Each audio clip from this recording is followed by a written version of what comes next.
Mute myself at my time.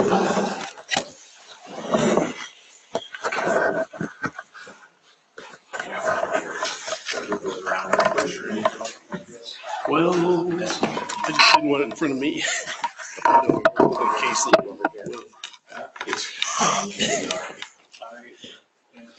No, I'm the messenger. the quiet guy. Put the mic in front of the quiet. There you go. RO schools? Yep.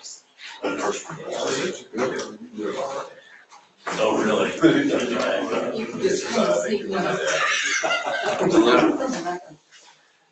The hands are cold. It's cold out there. All right, how are you doing?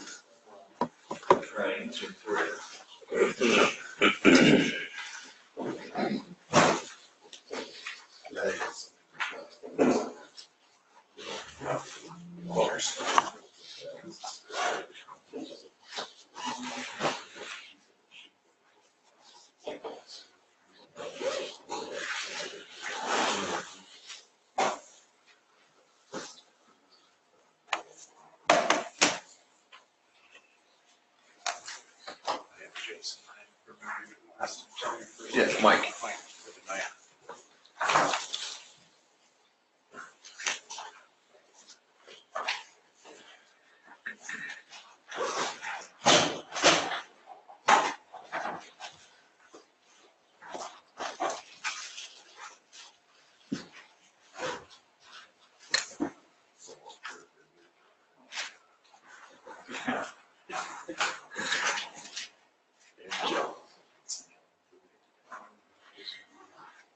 No, in fact, he is testing. It's just jump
John,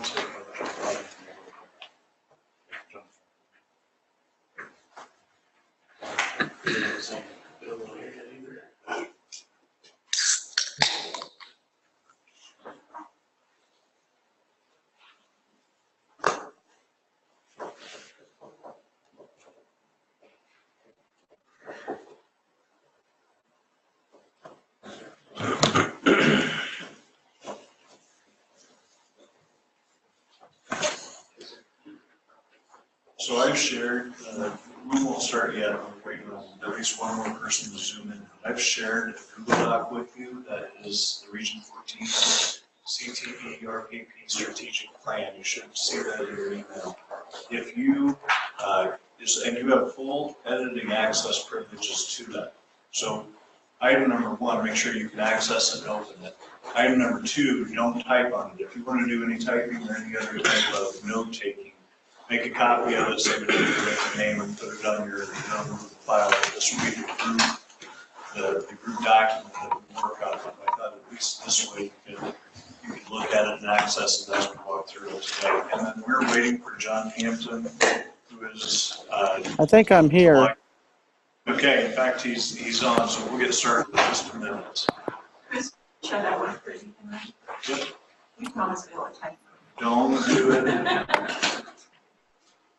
Chris, is it okay if I just go in and turn everybody off so they can edit it? That's not Maybe make it speak. You can just do comment. Yep.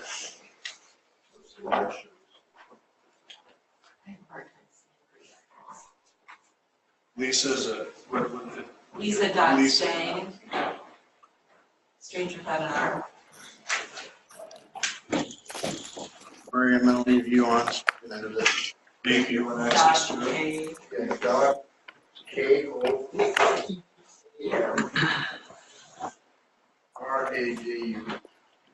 John, can you see the document?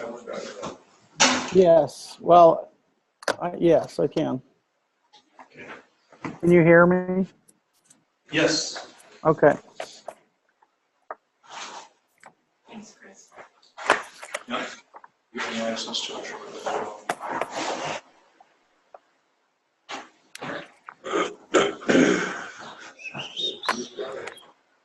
So John, you're on and you're good to go? Yes, sir. Okay, so let's go ahead and get started. Last time we met, we walked through kind of the process that we would be going through. We set today as a day to really begin the work of drafting that multi-year strategic plan. So we're going to walk through actually developing some of those goals. And you had a sense of what some of the mandatory goals were, the required goals and components were that we had to address. And so that's probably where we'll spend the bulk of our time. Just as a couple of quick updates, know that we did get confirmation of our community or business partners on our full advisory council. And so, Murray, you have the listing of those. Those have all been sent in. But so just for group confirmation, who is it that we added? Denise Williams, Human Resources Person at Agrivision Equipment. Kristen Mercer. It's Kristyn. Kristen Mercer, Director of Nursing at Creston Specialty Care. And the third one is Darren Dickerson, General Manager at Sodexo. Sodexo.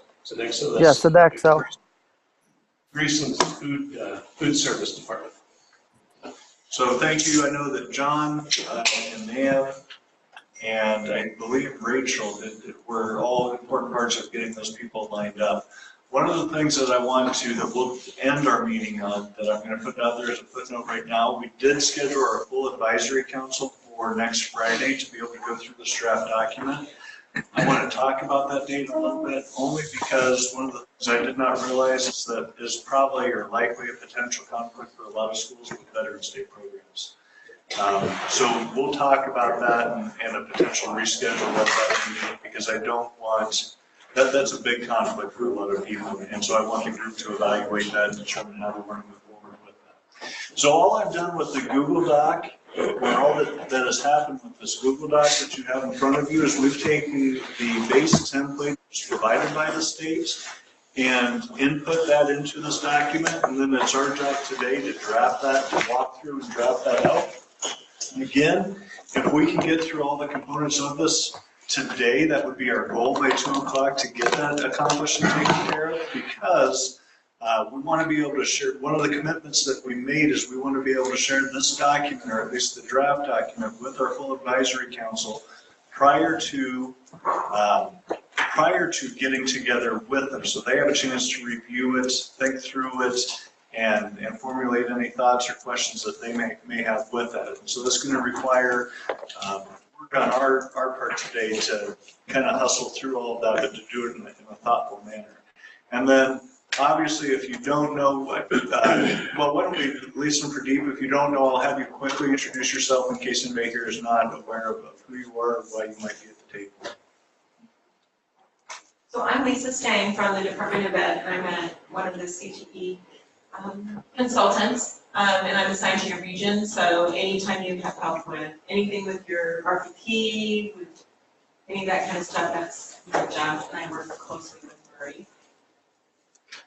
I'm Freddie Codenmartin, I'm the city bureau chief, and I tend to go to most of the meetings if I can make it, just to hear what's going on, particularly the larger meetings. It's the first time actually I'm coming to an executive committee meeting, so it'll be interesting to see what the dynamics are. Well, and thank you to both of you. Truly, we appreciate the time that you've taken to be a part of this conversation and this process today. Let's talk through And I am not going to, so we're also going to treat each other as adults and professionals in this room.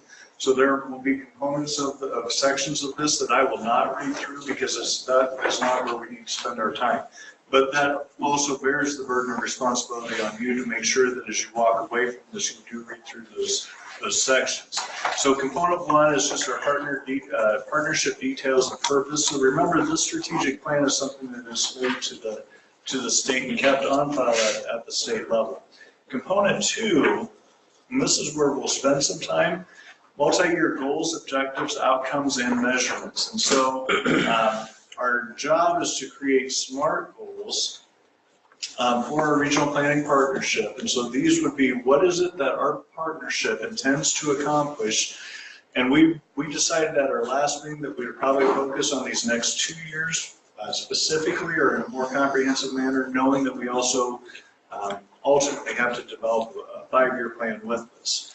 And so I'll go through the overall goals first, and all of this, just so that you know, you were provided this in or this can be accessed and is provided through our RPP website, which is on the Green Hills website. But there is a guidance document. This is also on the state website, and so I've pulled it up so that you can see it.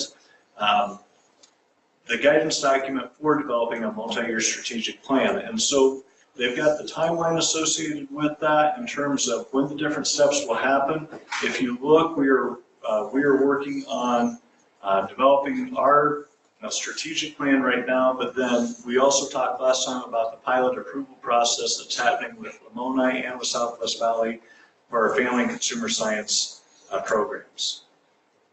So when I start to talk about the goals, that comes from component 2 in the guidance document. The required goals were a promotion of career and college readiness through thoughtful career guidance and purposeful academic and technical planning practices, the promotion of high-quality integrated CTE programming, affording students the opportunity to access a spectrum of high-quality work-based learning experiences in collaboration or through collaboration with the work-based learning intermediary network, which is also why Ann continues to join and is a part of this group, and then affording all students equitable access to programs and encouraging the participation of underrepresented student populations.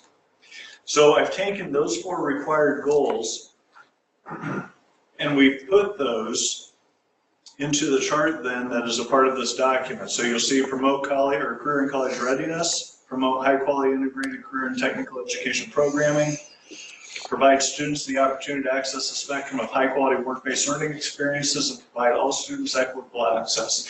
By no means does that mean we have to limit ourselves to those 4 goals, but those are pretty 4 broad-based goals. And anything that we are going to identify and develop as a goal, or that we would want to allot money to, and funding to, then we also have to have for that objectives, outcomes, and measurements. So I'm not opposed to that. I would also encourage the group to maybe focus on these 4 at first, and then we can see if we need to spread our wings from there. Any questions or conversations with at least that route? And I think, so I'm saying that based on our conversation last time, but we've got a couple of people that weren't here or weren't able to stay the whole time last time, and so I want to make sure that we're all on the same page as we get going with this. Don't make me do elementary teaching methods where I have you do table pair share or anything like that to get conversation. Hey, Chris, I was going with the 4, just keeping it simple, correct? Okay. And that's perfect. Okay, so. Chris, just to let you know, most RPPs are just like that. Okay, perfect. So it's good to hear that right out of the gates we're on the right track. Let's call it, I'm going to drop the mic and walk out of here. And Chris, too, the dark color is what they suggested, and that was the example. Right, and so that's the next part that I'm going to walk through on this. And so, again, I'm going to toggle back and forth just a little bit, but in that guidance document that has been shared and is on our website, then with those required goals, there were some provided sample objectives, outcomes, and measurements. So again, what I've done and what has happened is I've taken that and included that on our document as well. So that's in black. Now, what's in blue, I'm going to explain in just a little bit. So promote college or career and college readiness through thoughtful career guidance. The objective, and this is coming from that guidance document, ensure all districts develop career and academic plans for 8th through 12th graders based on CTE standards and choose a career information system meeting those standards by fiscal year 18. The outcome, 100% of districts within the region will institute and utilize career guidance system by the end of fiscal year 18.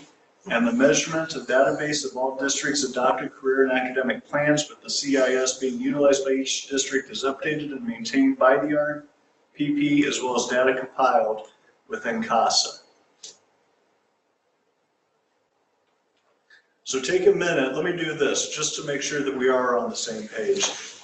Truly at your table, and Alan, if you're sitting on your own, I'd suggest you maybe bump over to a table. Personality, so I can talk to myself. I hear you.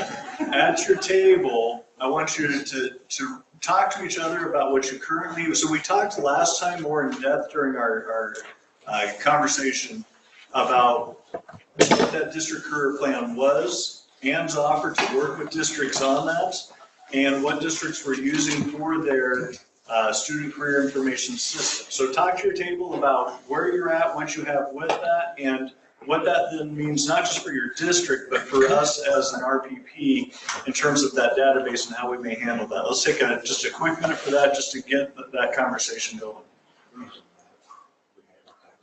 How do you want John to be part of it? John, you may just have to have a conversation with yourself and see if you do know this, okay? I'm very good at that. Okay. So we have all our things to do for your plan. We use the computer system right now is what so we kind of we heard Iowa Plan was leaving, and so we went ahead and jumped on board with that. And then later they come out with the free version. I have a plan, but our guidance counselor at that time liked the features of the computer system, so we didn't pay for that. Yeah, we didn't go to we had to have a meeting with folks because we were behind the 8 ball and getting some of that done. So she's met with them, got that done last time. It's current. So some of our folks, some of our folks are part of that. My question is, we got some Sisters questions. from China, they were co-teaching China, we just didn't want to be a part of all that. So I was catching up to him. I was just last year. You know, I work for Green Hills, but I work closely with Councilman Swindle, Dr. Worthman, their assistant superintendent. He went to their board with a recommendation to purchase Naviance, which is a very expensive system. Yeah, it's the most expensive one out there, but Let's come together in about there's a 15 council seconds. team that looked at it and they felt like he was willing to spend the money if they were going to actually use it as opposed to compliance, so that's where they went. They're under that one. Okay, so as you wrap that up, let's talk about a couple of things. Number one, I don't think we need to list through what each district is doing today or talk about where you're at in the process of the career plan. But let's talk about, so what does that mean for this system and what considerations do we have? So what questions came out of your conversation and what considerations do we have for the work of our RPP? And let me also just make sure that I reiterate that just because I'm standing up here, by no means does that mean that I am an expert in any of this. So I have agreed to be a facilitator of this conversation, not necessarily the seer that knows and understands all of this. So any of those technical questions, we'll either refer to Murray or we'll tap into the expertise that we have sitting in the room with us today as well.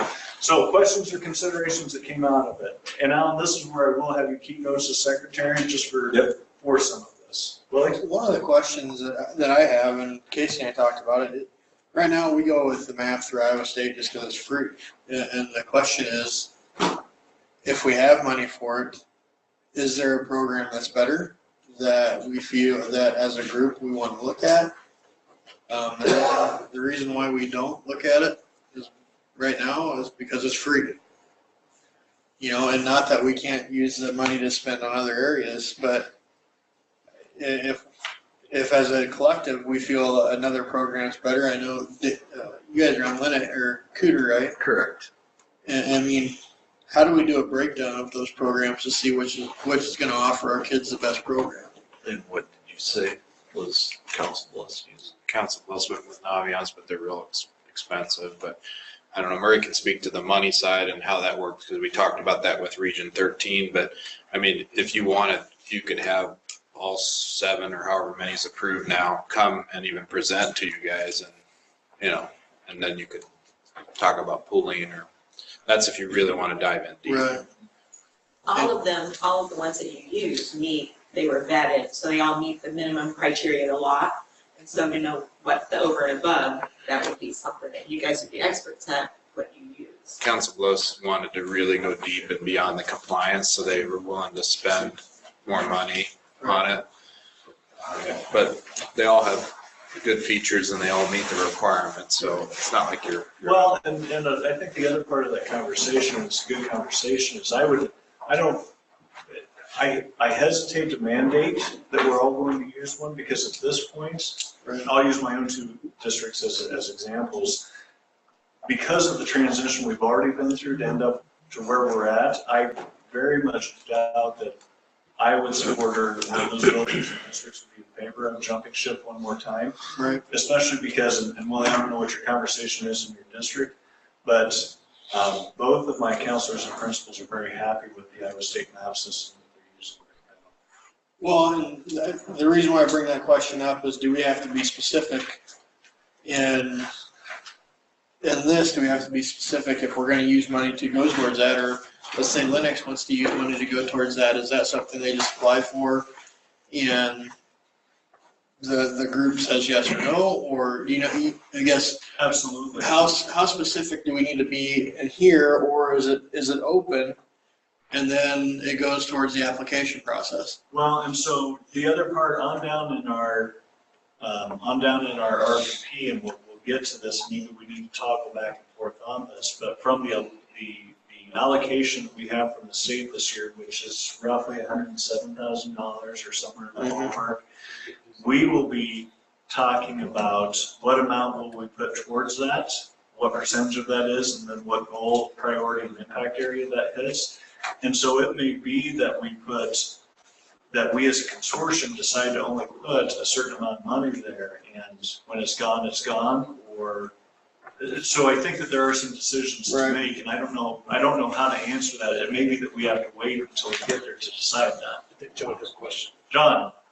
Okay, maybe I'm gonna back us up a little bit. Cooter is equivalent to map testing, correct? To the map planning, yes. Yes. Okay. Is map planning, are we talking about the career then planning stuff? Correct. Okay, so we're not talking about map testing like the whole school, right? Correct. That's 2 different things. Okay, that's what I needed to know, because I needed to get that. I forgot about the career and technical piece of map. Okay, I'm good then.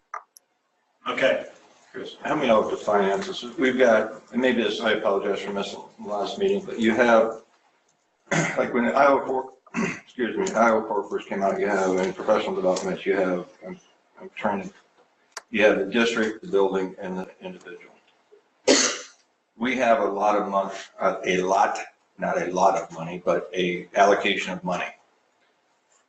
Are we looking at separating it for, I just want to start somewhere in my mind to think, we have this much money, and we pull out 2,000 here to do this, but then over here, or do we say, this is more of a conceptual, we bring people in for meetings like speaker or whatever, the career, the big things.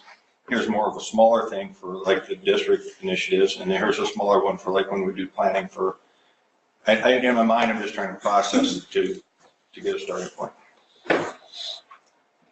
Murray, are you going to share those samples that you shared with 13 at some point? Which ones? The budget samples as a starting point to help them see a starting point for the breakdown. I think that's what he's saying. For the budget? Yeah, later or at some point. Probably. Yeah. Sorry, I didn't mean to put you on the spot.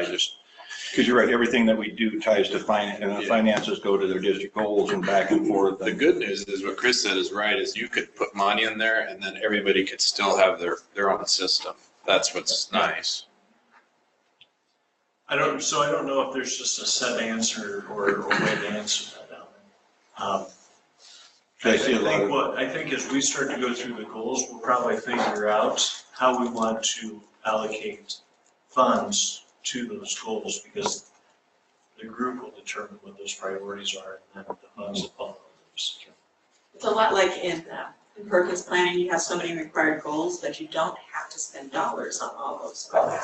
There's some things that you do anyway because of comprehensive school improvement that tie to these goals anyway. And the nice thing about Perkins is that each district gets the money, whereas this, each district's not guaranteed to get any money. But in a consortium, it's really supposed to be consortium dollars, so. But I mean, I get so much money for Perkins. I'm not arguing, I just think we get so much money so I know how I can spend it best for my kids. Whereas this, the group or, the consensus might be this, but then the money that we were getting before, we don't have anymore. And I mean, it's only $6,000. It's not probably worth the time we're putting in to do it for $6,000. Anyway, that's what I'm trying to figure out as I go through the process of how we can do this.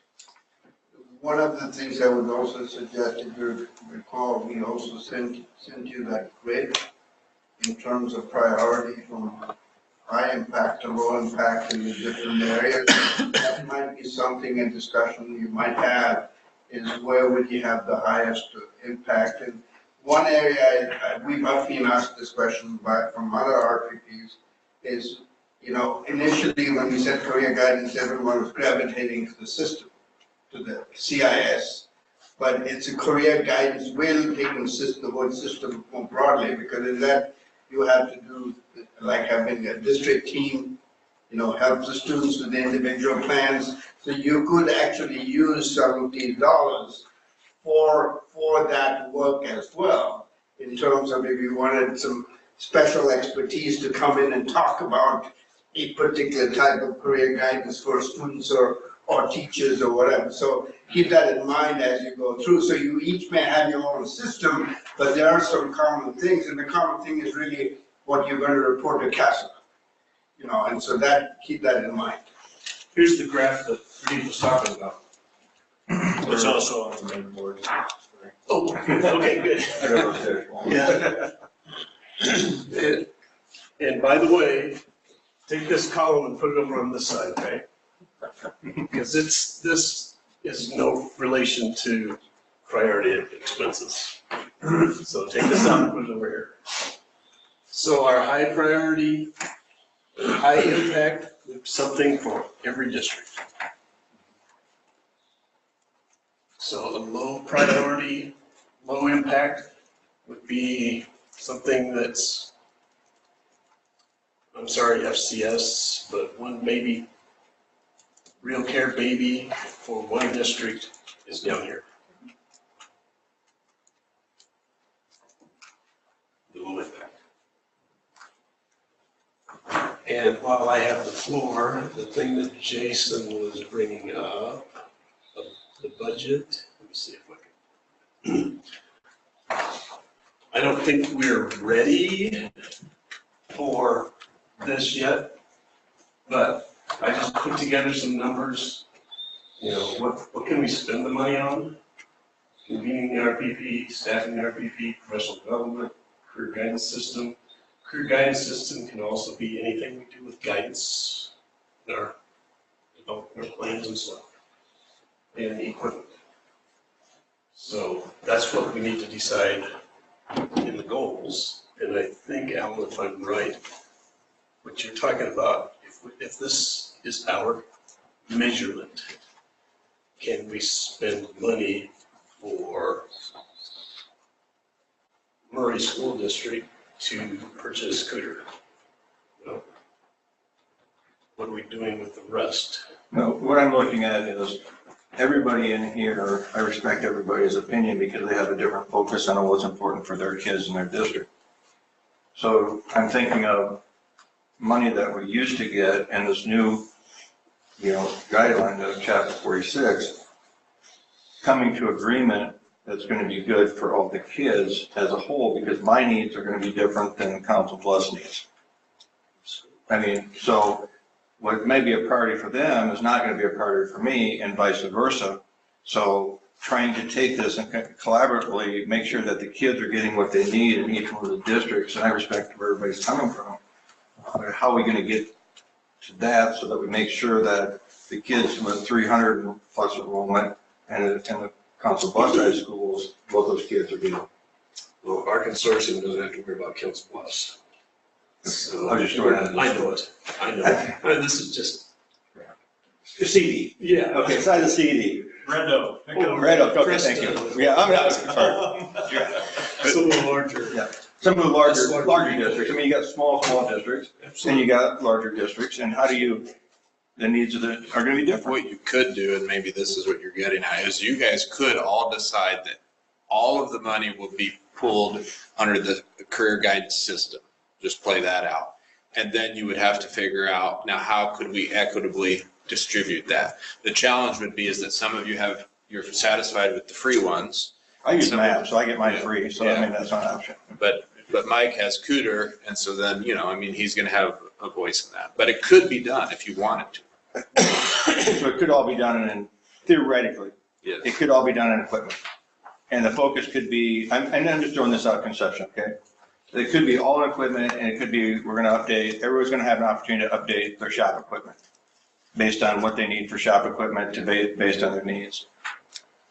I mean, that's theoretically could be done that way. As long as they're tied to the goals, those 4 up there, you can do it however you guys want. I'm learning as I go to this. Think a little bit about the chart that they showed though, because if it's for independent districts, that goes down on the bottom right side more.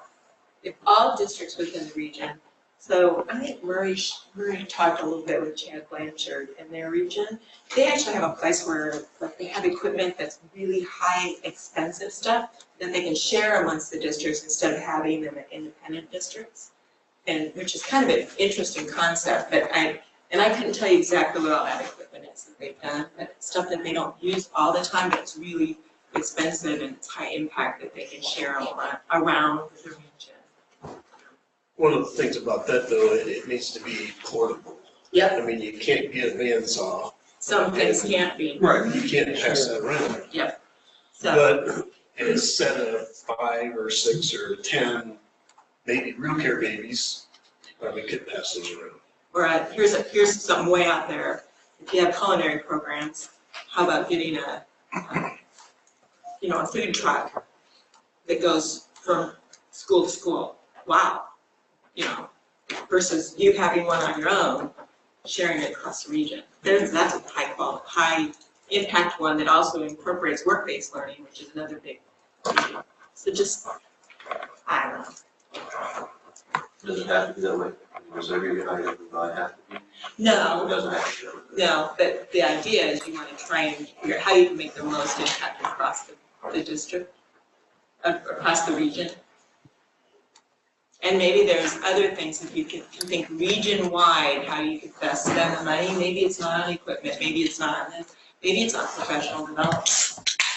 I think the money will come, as Chris goes through the goals, as you get clarity on what you really want to get consensus around the goals, the budget will begin to make more sense. Yeah. I was like, just in my world, I like to start out with, how can you spend the money? Because if you come up with it and they say, well, we really can't spend the money. So we do have a lot of categorical funds in our world.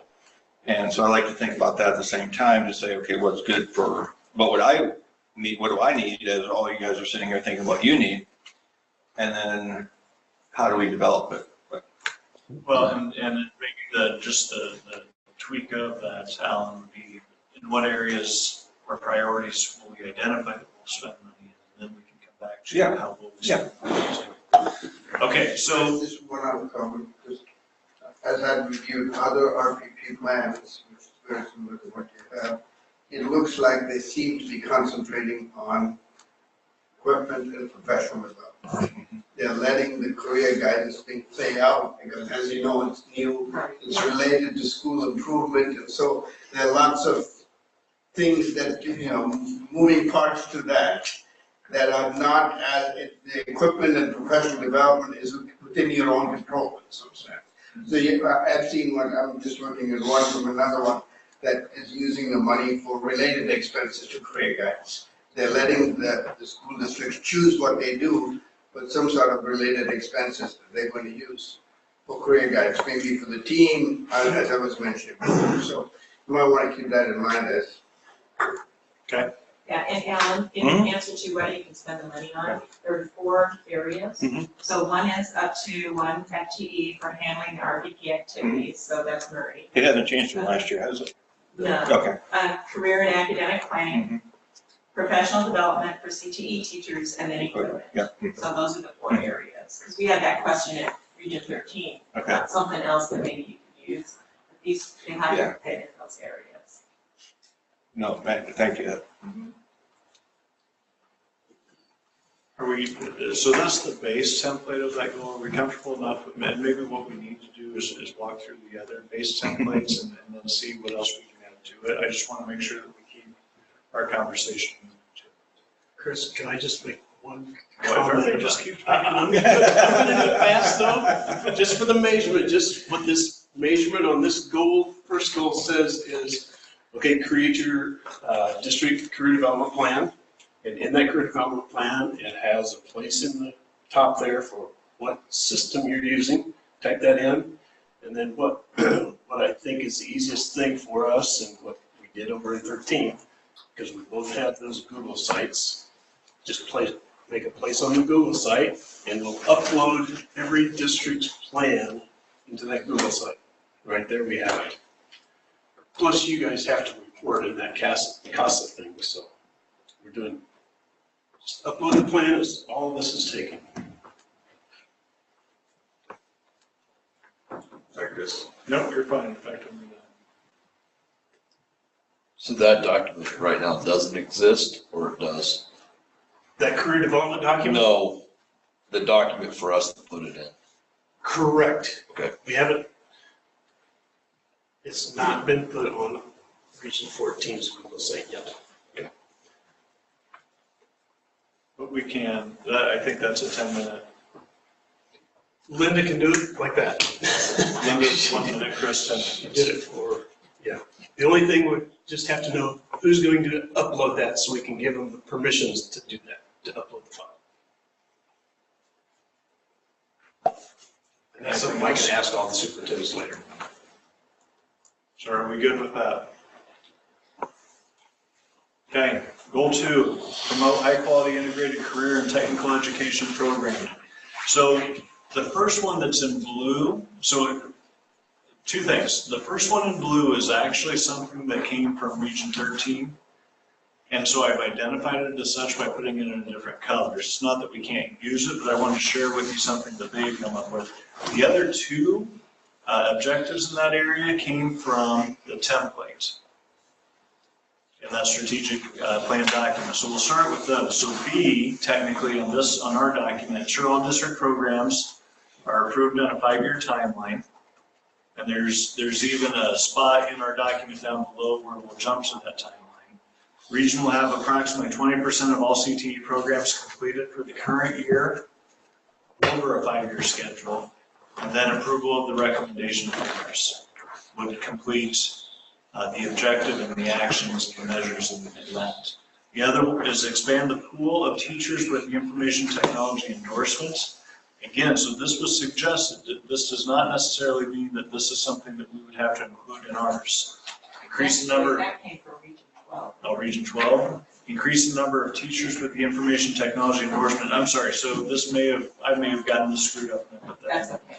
And report to the RPP the number of teachers with the information technology endorsement.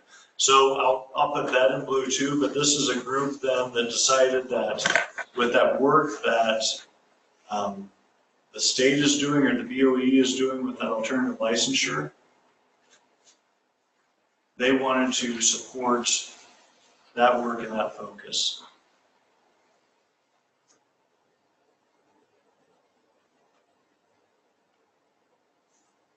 And then coming from 13, provide the opportunity, and I just put in Region 14, CTE teachers to participate in quality professional development and acquire needed new technologies.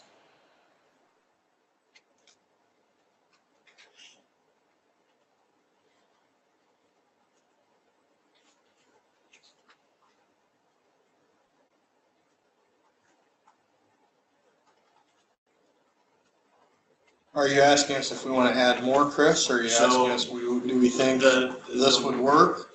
Yes. Both your questions. Yeah.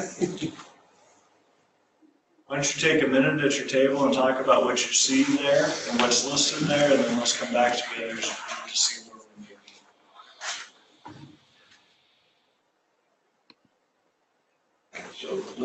be. So what's your plan for information technology? Are you gonna try to, do you advocate for that already? We do. Yeah, we do. And does a great job, so I think she'll just absorb that. Mary Murphy. How about for you? I don't know. We obviously have our business side, but we don't have anybody that has the information technology work. So I think it's okay to leave it there as to expand that, but I just don't, for us, or schools that are. What this, the way I'm interpreting this is that you would help fund, defer some costs for those teachers if they had to go,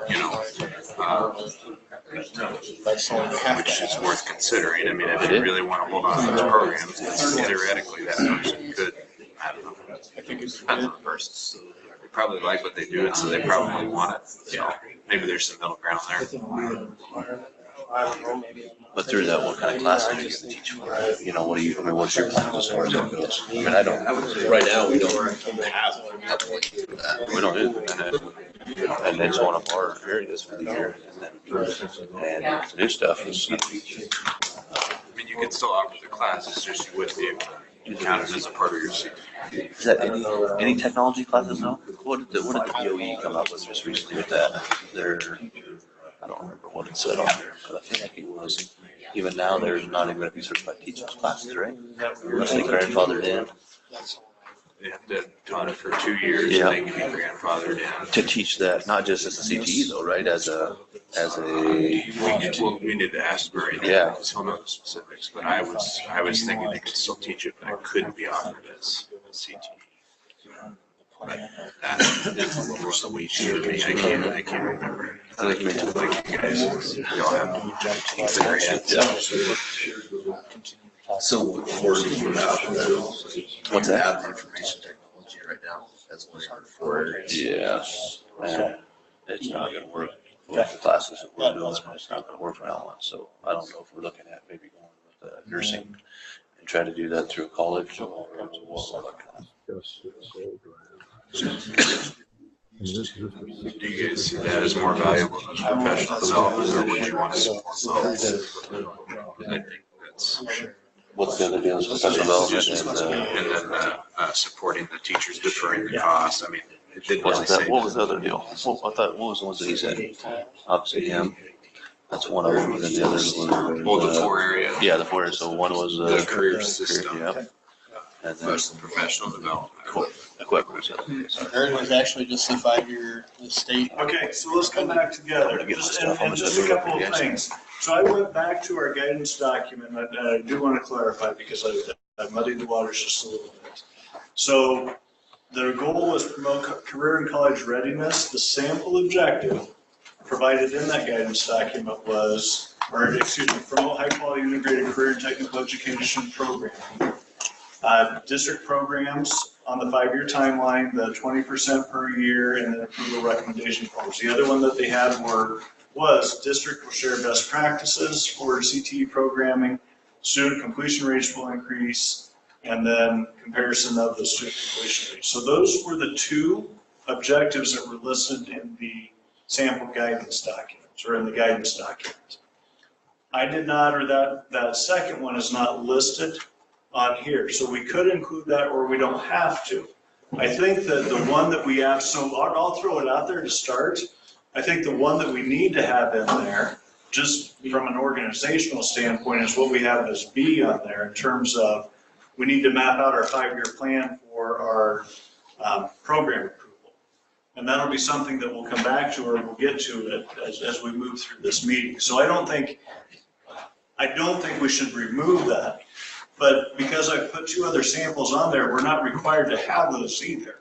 So I was just, in talking to Murray and talking to Willie, we just wanted to have a couple of examples that we could debate back and forth on. We can pull them out, they're not required to be on there, but rather than sit maybe twiddle our thumbs and look at each other and say, I don't know, we've thrown that out there to have something to chew on. So what are thoughts, comments, or considerations that came from your conversations at your tables?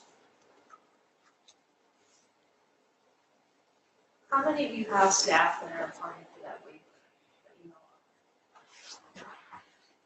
We're considering it. We're definitely considering it. And we had a question actually, Murray. Murray, question for you. You know, the BOE came out with a deal about the waivers and whatever. Is that just so they can teach CTE classes? Or just, I mean, like if they wanted to teach technologies as one of our classes in our 6th grade, is that something that they would? It's just so you can classify those technology courses as a CTE service area. That's what I thought. So if they don't do that, they can still teach at grade level, it just can't be counted as a CTE. And what are our requirements for a middle school level for CTE? Is there any requirements whatsoever on that? Yes, as a matter of fact, it changed. Yeah, I was gonna say, that's what I thought. So what's the? So I will start to address that, and if Lisa or Pradeep want to jump in, please do so if I get something incorrect, okay? My understanding, for the 7th and 8th grade, they have, the legislation has taken out the required component of family consumer science. However, has put back in the requirement that this is the short version, that we afford those 7th and 8th graders those career opportunities in all 6 service areas. Is that the? Yeah, foundational career knowledge and skills in all of the 6 service areas. So how do we do that if we don't have it at the high school level? You know? Or if we don't have a teacher that's certified for those? Right, so in the middle school, how some people have proposed to do it is they don't have, rotations in all the 6 service areas. They have like a career class that makes sure that they cover the different opportunities in those. But then my question is always,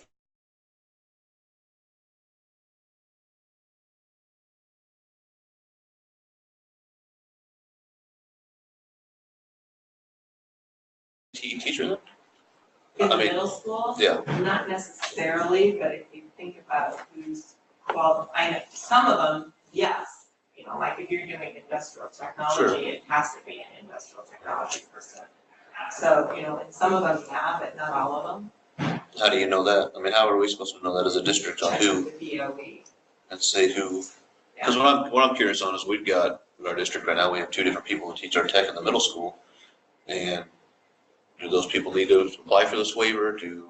Where do we need to do it, and what legislation is coming? Because it seems like every time we turn around, there's something else thrown at us. Mm-hmm. And I mean, I know Council Bluffs is in a different boat here, and I apologize, I don't know where everybody's from here, but people I do recognize, we're small schools. Yep. We don't have 15 different teachers to teach these things, so. Well, and then you have the other one, which isn't anything to do with the CTE part. They have the computer coding requirement now. Which is. Yeah, they require that now, or recommended. When it came out last year, it's gonna be recommended. Did they change that? Well, the computer science task force that was just completed, and they came out with recommendations. They have now set up a smaller working group to actually go through that, but this is really for more generically. I mean, they're trying to tie the CTE. Now, we needed to have the CTE part of it done because we have this new service area, and we wanted, so we asked the BOE to expedite that, to move that forward. So all of you could sort of start that process, like many RPPs are doing that right now, using these funds to do that. But there is a separate way of talking about computer science, not technology, but really just talking about computer science. That's what I thought, just an overview of the computer, yeah. No, this is programming, computer science basically, so you're talking about how can my math teachers or science teachers or all of those folks get that, and what it would entail for them to get that endorsement in some sense, separate from the CTE one. So this is really much more narrowly targeted to computer science and the whole notion of whether it be included as part of the core requirements, you know. And they're gonna find somebody to teach that? That's. No, I'm saying that because my son-in-law teaches, that's what he does, is code computer programming. I know what he gets for pay. Well, so, okay, it's also 1 o'clock, people, and we are not even. I'm not arguing, I agree with you. So not to move into father chastisement here, but we have a lot of work to do, and we're getting stuck in some details right now that we can't afford to get stuck in. So I'm gonna push us to, if we need to do anything, Alan, as secretary, you write down some of what we're identifying as potential barriers, obstacles, challenges, and we'll continue to allow those your way. But we've got to look through this and understand too, this isn't just a draft. We're not walking out with final documents. So whatever we do today, you're gonna have a chance to reflect on and come back to with our full advisory council. So if we look at what we're doing in a room of about 10 to 12 people, we're gonna have about 20 to 24 when we get together with our full advisory council. So this also sets up some of the preloading that we either need to do or the need to focus truly on our most critical factors as we move through here. And I apologize, I don't mean to be condescending when I say that, but I want to make sure that we look through because I want to honor the time. I know that several of you have commitments that you have to leave for at 2 o'clock. So we've got the one on there that came from the guidance documents. Can I see a general consensus that we're going to keep that on there? Yes. Okay. Sure. So from there, we've got 2 others that have come from other regions as potentials or that they've included on their draft. Let's talk about that without necessarily talking about how we're going to do it or what laws associated with it. Is this something that we are either one of these, and that is provide the opportunity to participate in quality professional development and expand the pool of teachers specifically with the information technology endorsements? Are those options that we want to include or take off to take to our full advisory council for review and discussion? So Can I make a couple of comments on this, Chris? On the first one, the A, this one, Region 13 put that in there to make sure we had a goal that we could spend money on professional development for the teachers and equipment. So we're talking about professional development and needed new technologies. So we want to make sure that that's there. The bottom one is C in this example.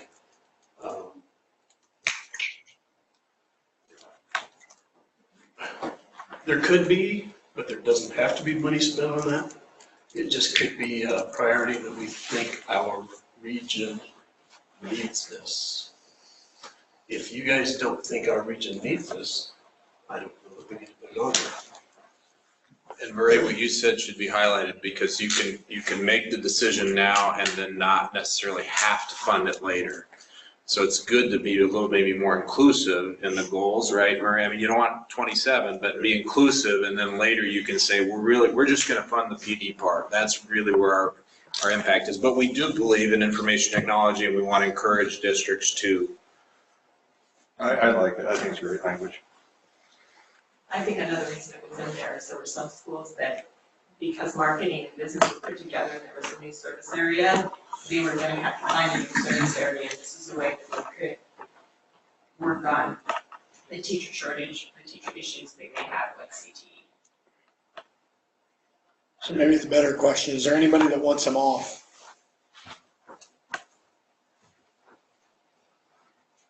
All right. Way to go, Willie. Just have to ask the question. Okay.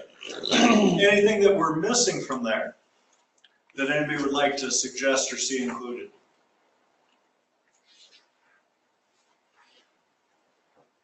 I'm gonna toggle again real quickly then. The third goal area.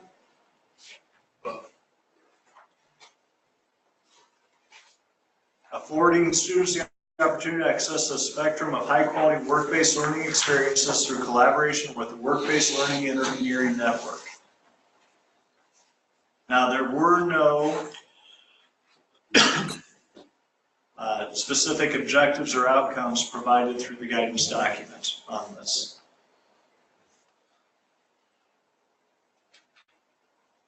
So again, these are taken from a couple of other regions, just so that we didn't start with blank. That was taken from Region 13, if I remember right. So if you look, students will be provided well, I tell you what, instead of me reading, read it at your table, talk about it, and let's go through the same process. Are they okay to include in draft? Is there anything missing? Is there anything that we should be aware of as we look at these and take these to the full council? Let's do it that way and come back to it. Take a minute and a half to do that.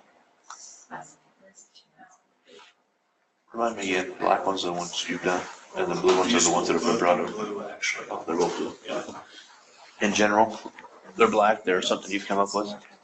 No, in general, they're either.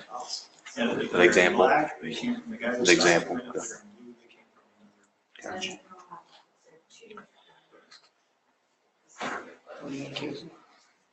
Yeah, Ann had kind of written something up for an idea of this section 2. Didn't have to bring that idea.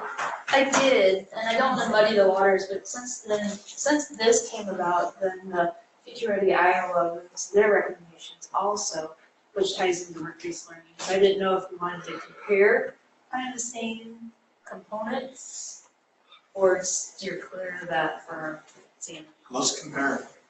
Okay, so how they worded theirs, for Future Ready Iowa is to expand high-quality work-based learning experiences in high-demand fields and careers for all students, particularly traditionally underrepresented students. So it's a lot more wordy. Can you, is that a goal, Ann, or is that an objective, or what? That's their goal. It's a recommendation. Right. Which one is it? For a goal? It's that number 3. Yeah, I mean, to meet the 2025 goals, that's really what it is. And read that again, or what was that again? I think Willie's. I'm putting it in, Chris. I'll get it.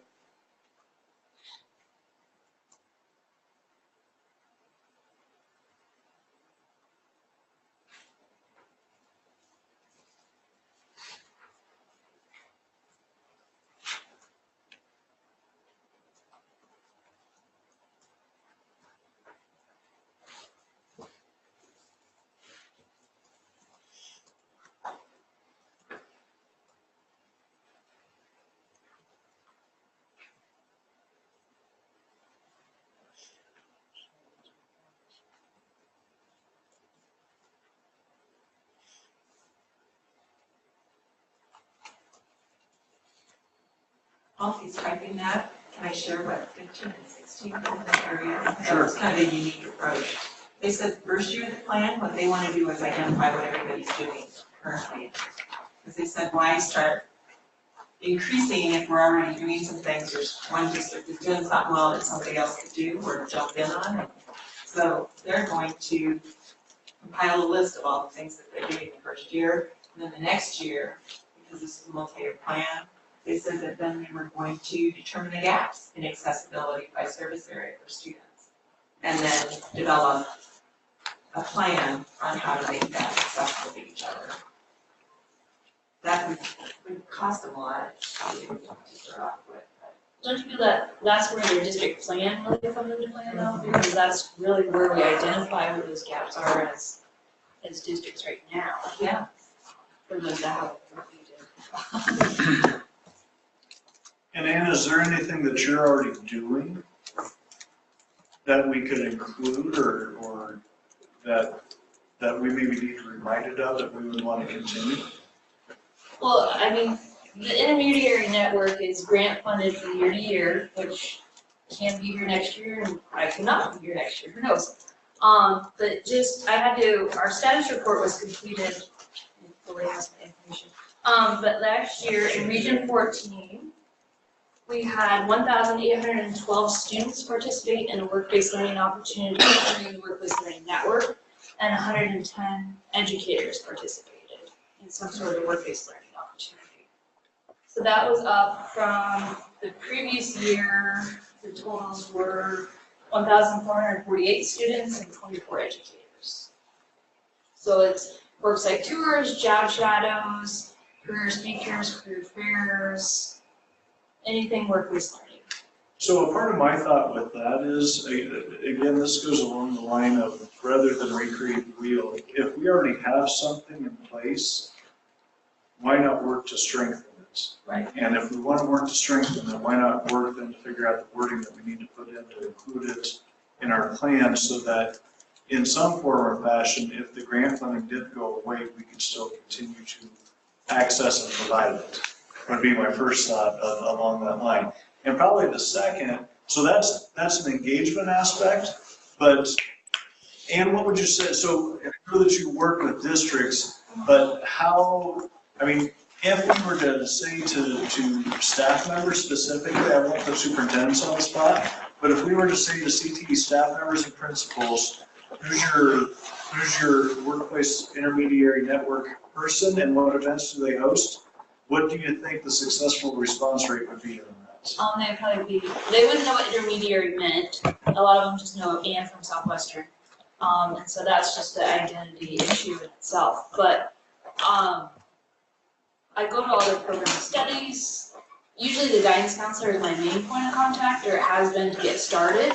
And then from there, all the CTE teachers. Some really want to utilize workplace learning, and others are doing great things on their own. And it's not to duplicate any kind of service, but be an extension of what's already there. So how do we work that into language then? Oh, that's really knowledge.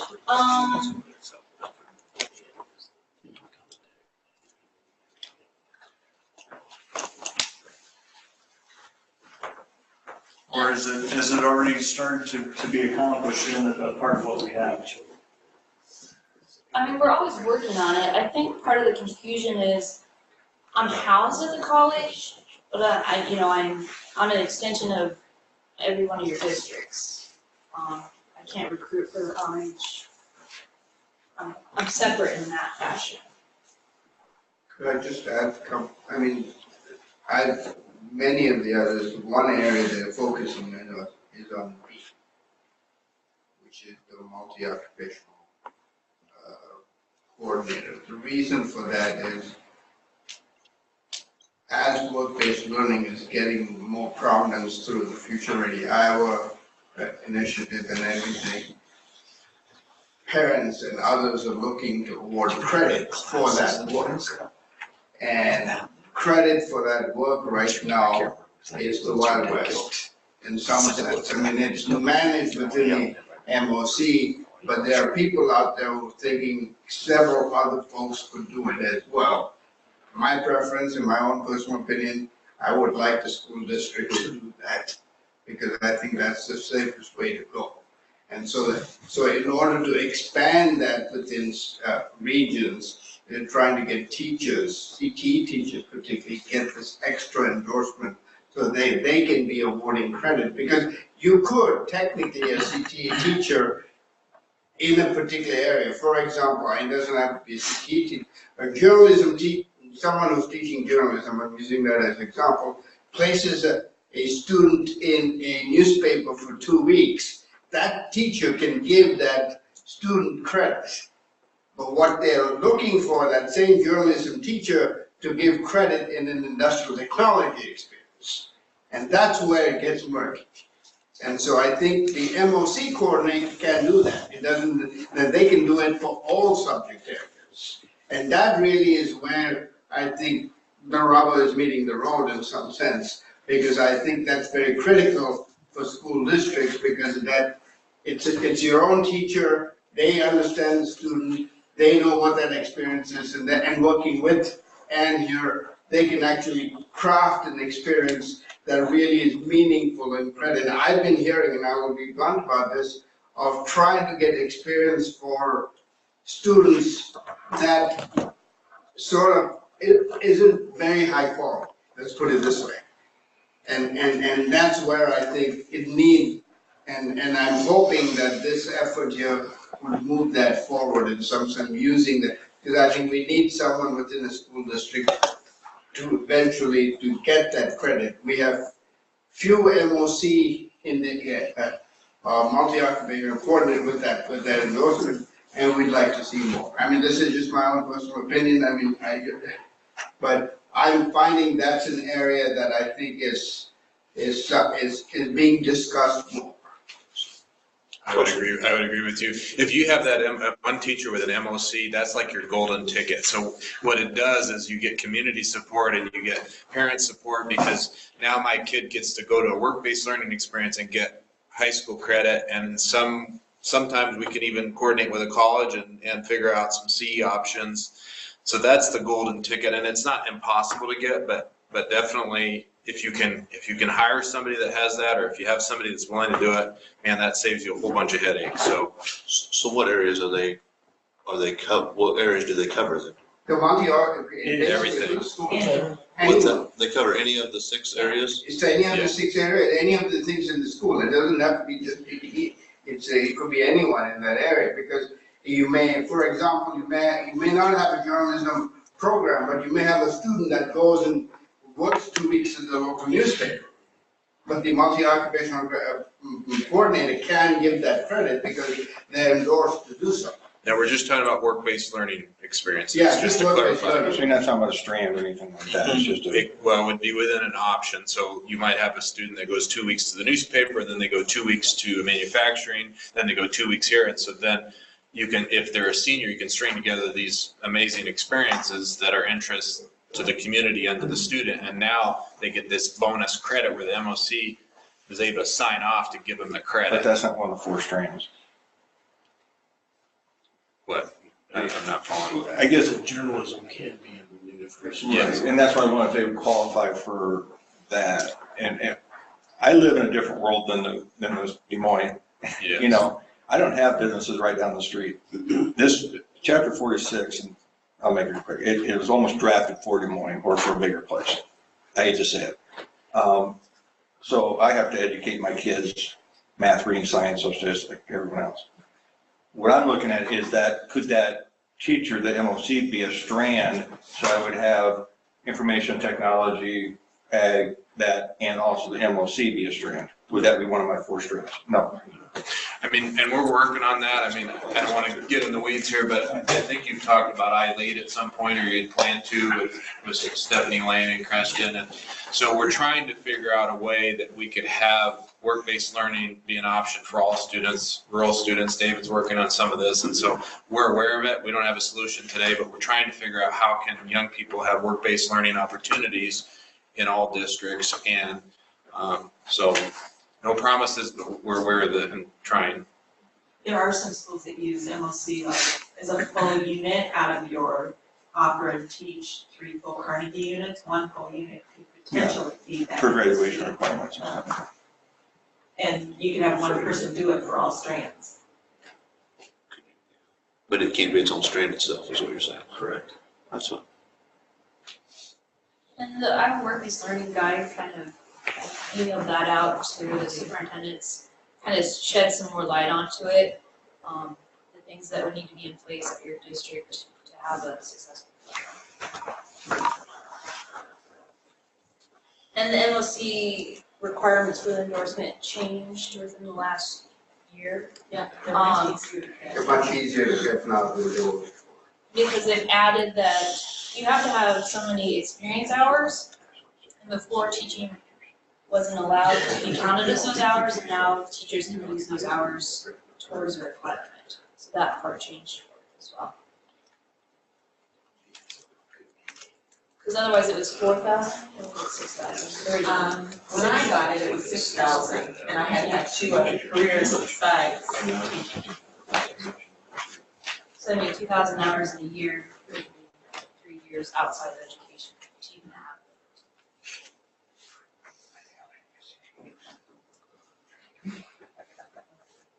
How many credits? Is there credits with that? There's 2 3-hour class, or 3 credit classes. Online, you and I, real time. I looked at that a couple of years ago, but when it was 6,000 hours outside Yeah, of that education. was the hardest part. There's a lot of ag teachers that have it. And there's new family consumer sciences teachers that went out and maybe second career people. They have it, because when I was there, I told them to get it, and they did. And that's, Talking about the MOC. Yeah, that's who has in our district, but then they also have full load of teaching too, Yeah. so that's the hard part. how do you balance that? That's the next The kids also have to take math, reading, science, of course, but I think out of Region 14's 49 CTE teachers, not counting health science, because are all health science teachers employed by the college? Yes. I mean, Okay. Anyway, 49 CTE teachers, there's about 3, maybe 4 of your teachers that have the MOC. Over in Region 13, out of 119 teachers, there's like 5 that have it. Region 15 RPP just asked me this week, they said, hey, because they kind of have the same thing, the teachers that have it, have their schedules. They said, what if we hired, the RPP hired an MOC coordinator that could share some schools in the region? And they could use their dollars that way if that was part of their goal, if that's their goal. That's allowable? I thought that was Yeah, that's allowable. allowable. Well, it was to help get somebody certified so that schools could hire somebody to share. So to help them get certified so schools could share that, because they identified that was a high need.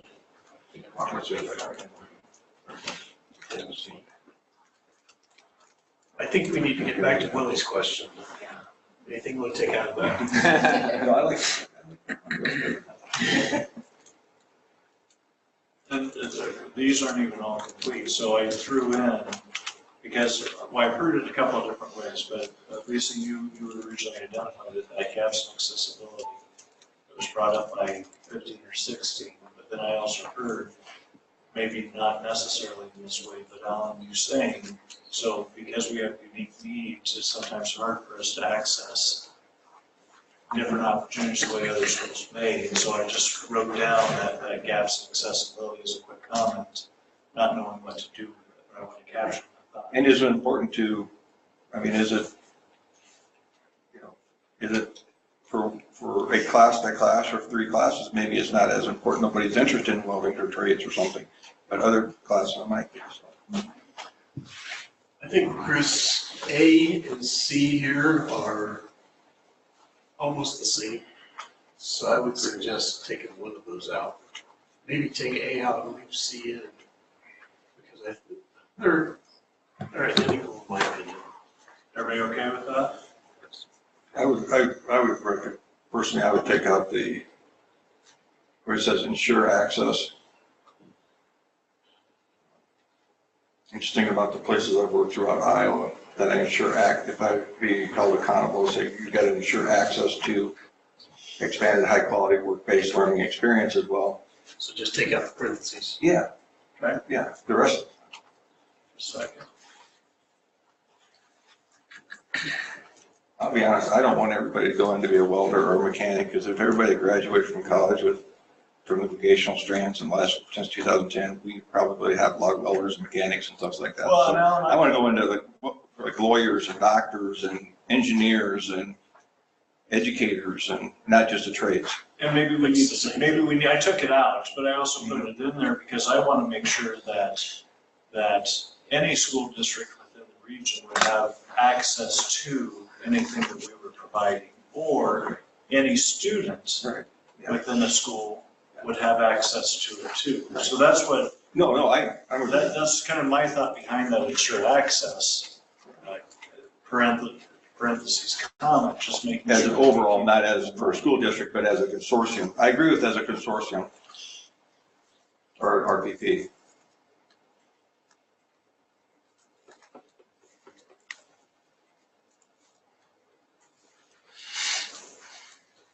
What else? Do you want to see still?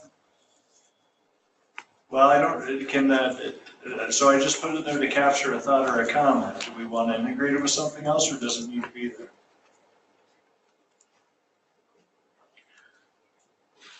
How about if I make a comment on that? Recommend, gaps in accessibility, that's okay and a good ideal to have, but I think we might be able to reach that through the program approval process.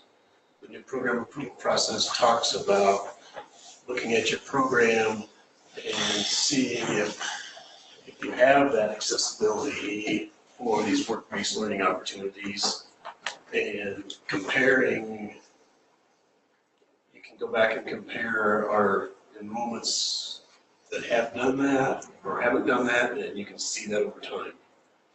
So just a comment. What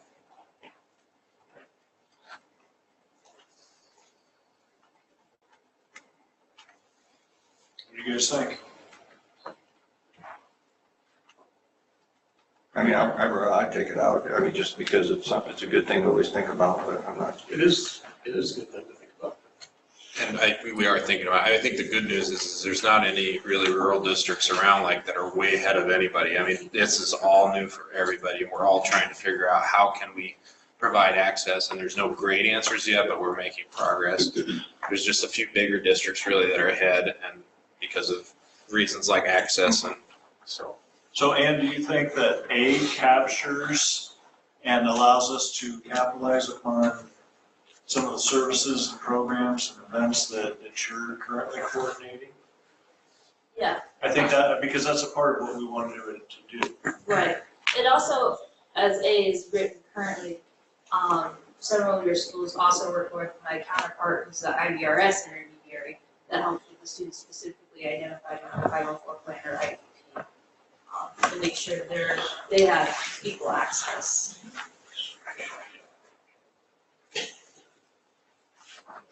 So is there anything missing?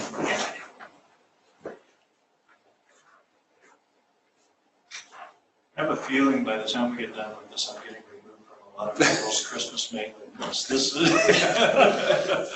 the tone and tenor. John is John. I don't want to. John, the next person. I know that every time that I'm going down that dark hole, I just look at the deer There picture. you go. Okay. So goal number 4, goal area 4, provide all students equitable access to programs and encourage the participation of underrepresented student populations in CTE programming. So again, required, potential, objective, outcome, and measure.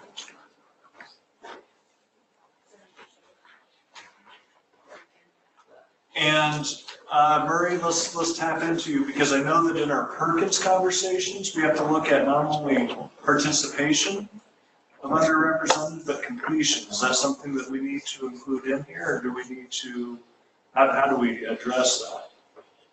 Or Lisa, your thoughts? Doesn't have to be in there, don't. I think if we talk about this, we can use that Perkins report for measurements.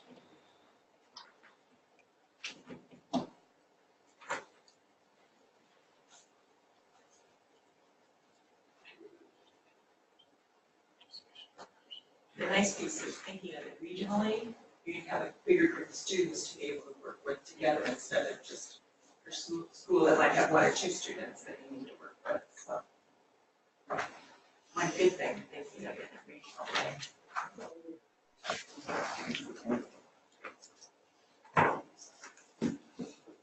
Now, I sometimes have a problem with the wording underrepresented student populations because the Perkins report is mainly looking at gender.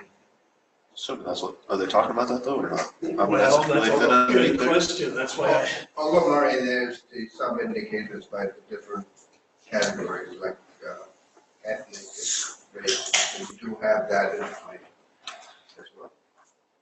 Which regionally would be much better. Right. Are you guys, your region is your consortium? There's No. 3 Oh, there's 3. Perkins Oh, good, consortiums. you'll have even more data.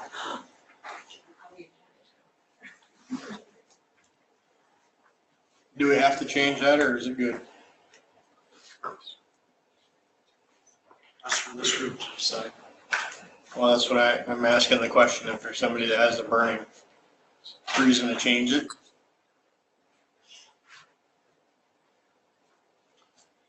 Very few regions that I've worked with so far have. Some of them have real specific little things in it, but The others that I looked at were the same way. I looked 12 and 13, both have basically 13 added, or 12 added some more. 13 just has the exact. 15 and 16 added to actively recruit, and then they wrote provide training for non-trad recruitment and retention to both counselors and teachers. They were the training that people might need to be able to do something. You also have training up above. Yeah, the professional development. Good. Yeah. Okay, so I'm seeing or hearing a general consensus of thumbs up. Lance is giving me the finger in the back, so we're good. Which one? Yeah, I mean, the thumb, yes, the thumb. Yes. You don't speak sign, just sign language. Okay, so, Just general comment. I mean, this is a multi-year plan. So I think in the yesterday, I was talking to some stuff. We're going to be presenting to the state board next week about the update of this. And a couple of them asked a question about, it is a multi-year plan, how are you going to sort of, if you're asking for everything up right in front.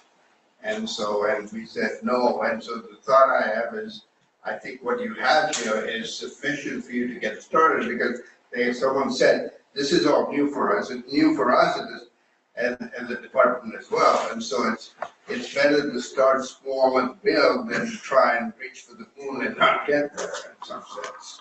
And so I think you might, what you're planning is probably the right way to go about it. okay. Well, and that was gonna be my other comment before we moved on to our next section, is this truly is a draft form. We're hoping to just have this so that our whole advisory council can look at something.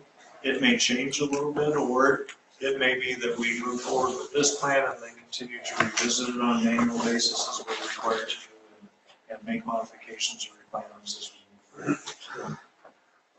Let's move into, so one of the things that we did have in our goal area in terms of promoting high quality integrated career and technical education programming was reviewing our program self-study over a 5-year basis by looking at 20% of the programs each year. And Murray, this is where I'm gonna ask you to at least help us, to help guide us in this conversation and kind of work through this with us. Because I think this is the next chunk of work that we need to go into in terms of really identifying. We've got 2 pilot programs right now that are going to begin to go through the process of the self-study. But how do we break this out over the next, how would we at least right now tentatively break this out over the next 5 years? Okay, the 2 programs that are in the pilot part right now are 2 family consumer science programs, one at Lamoni and one at Southwest Valley. And we just got that information and we're working on how we're going to do this. So really at the start, I know Chris had the timeline up at the very beginning of the meeting, but on this timeline, the plan is to have that document finished for this first cohort in March of 18. So next March, that's when we start with on our 20%. By my calculations, and like I said, I'm not 100% familiar with Region 14 like I am other places, but I think you guys have 87 programs throughout your districts. Now, a program could be, an industrial tech program might have 2. They could have manufacturing, they could have construction trades, they could have welding, they could have engineering and project lead delay. So there's multiple programs within a service area. So the first service area that I would suggest we do is family consumer science in this region, because we've got 2 teachers that are going to go through that. And they're going to have some background to help facilitate that. And I think there's 14. Yeah, I just counted, there's 14. Unless there's one that's been dropped. However, that 14 counts, where's Orient Maxburg going? They don't have their own, do they? No. It's They go just a across. shared, Okay, so that's down to 13. but actually a shared program. The only reason that they would participate in that, Creston, you said, is that where they go? When Creston does their program, they could participate in that or get all the information from that. But that's not two separate programs. I mean, it's one. Okay, then Okay. there's not one class at Orient. No, there is no classes at ours. It's fully shared. Same thing with Diagonal. Or the They got whole another. deal. And one other one, I believe, is East Union. What about East Union, Lance? Do you have any FCS classes there? Where's that? Do I have any? East Union, FCS, Family Consumer Really, not at Science. this point in I time. don't think there's not. So really, instead of the 14, we're down to, And you should probably put human services instead of family. right. Okay. I got it on my list here, but not there.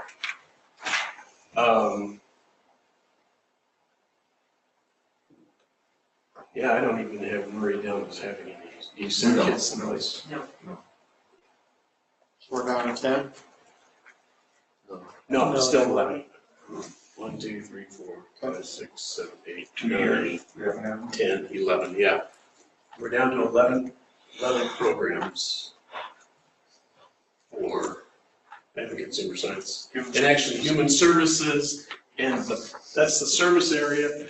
We probably should break this into two things. We should say human services as the service area, and then another column for program, and the human services programs that you guys have in They're all is family consumer science.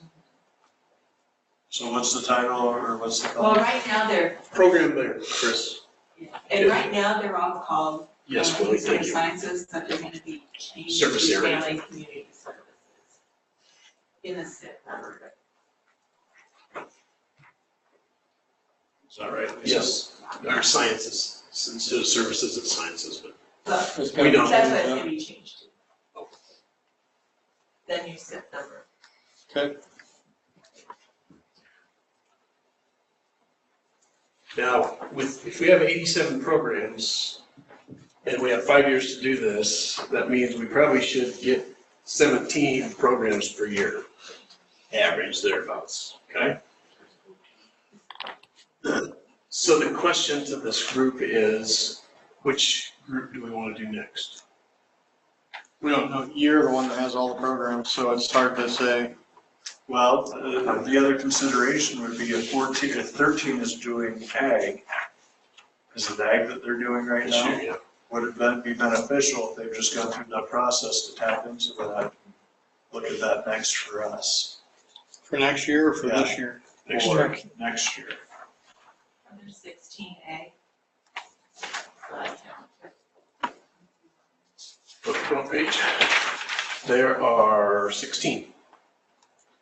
16 ag programs, but Diagonal, they send all their ag kids someplace. What's the service area for agriculture?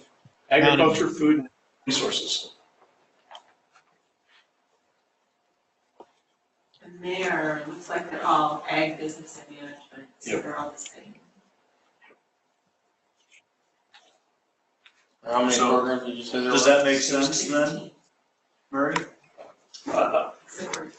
That'd be, yeah, we could do that because And that's like everybody's operating off of state standards, so, and the ag group talks a lot together, so.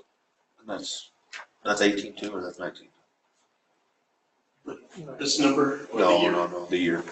If you want Yeah, to that do would be the next year, okay.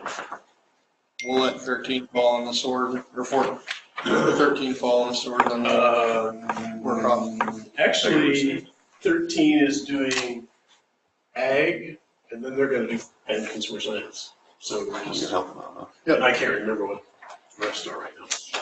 This calendar year, I put calendar year instead of academic year because beginning in March of 18, finishing in the fall of 18. And the next cohort would be the same process. What other programs do we have, Murray? You have the applied sciences, which is industrial tech. And there's all kinds of different programs in there. There are a total of 27 industrial tech programs.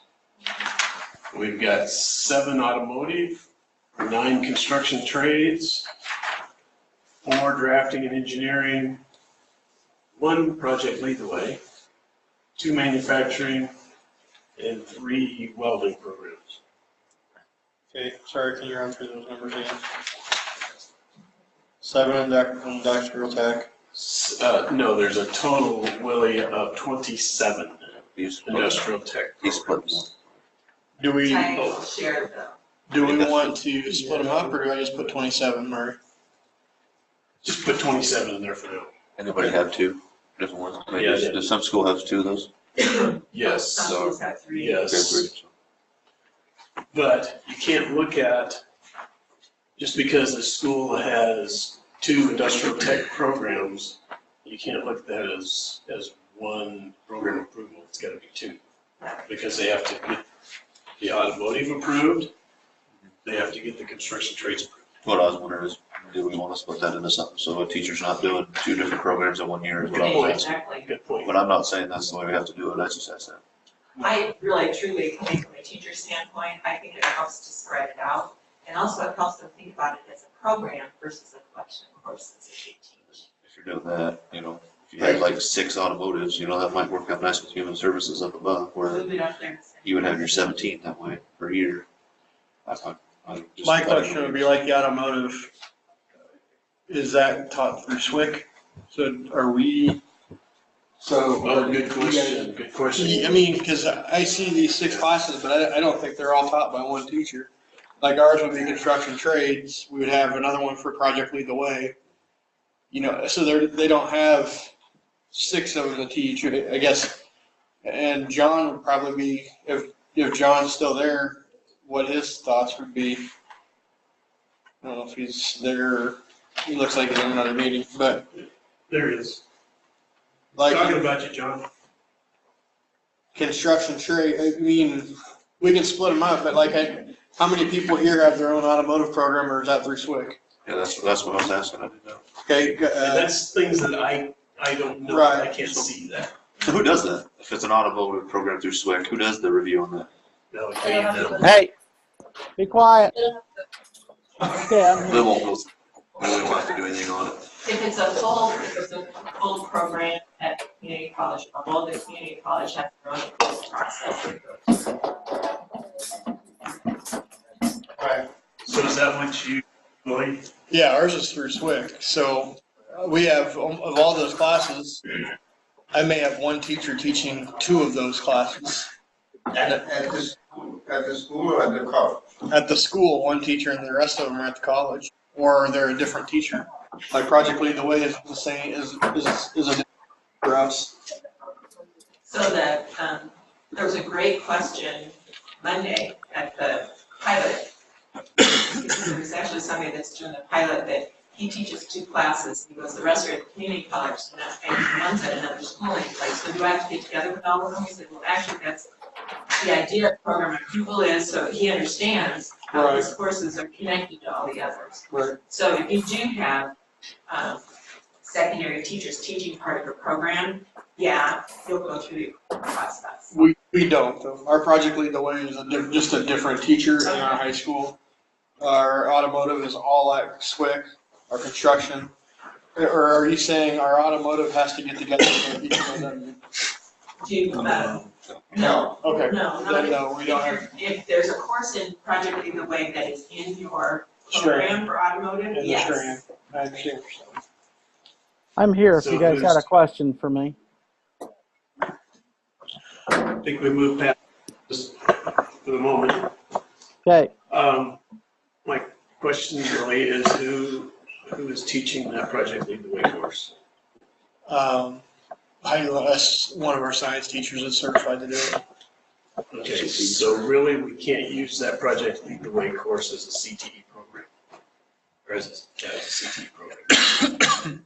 It's gotta be an industrial tech teacher that's teaching that to put it in the CTE slots. Moving forward. So, Murray, just let me make a comment here. One of the things that we've had discussion, we've started to have a discussion because, you know, we have all of these barriers that we have where we have shared programs, we have shared among districts, shared with community colleges, entire community college programs. So one of the things that we're doing is trying to come up with additional guidance for how that's, we've mapped that out, we just haven't typed that in. So I would suggest for this first couple of years is probably to choose programs that are fully in your school districts and you get familiar with the process and not bring in sort of they're not extraneous, but they're extraneous in the sense that more complex and complicated information that needs to be brought in. So it might be something you might consider in your program approval schedule is to look at programs that are wholly or entirely within school district. Shared programs with other school districts is not much of an issue, but sharing with the community college either partially or fully may create some additional complications. So I'm just putting that out on the table just to make sure that, you know, because this is a 5-year process, you want to make sure that you get the process right, and then you can deal with some of these complexities. What are our next programs? What programs do we have left so we can at least throw them up there and then we can cut base where we want to put them? Well, then we got business. Yeah, what was done over in 13 is because of the new information technologies, whatever, the new service area, and some of the schools having to move from their marketing programs to getting another service area. We put that group down here just to give them some time for that to shake out. Who's gonna go moving there? And then we put the business in those info. You put them together. Yeah. Maybe, going back to the question, the same teacher doing both, that might not be a good idea.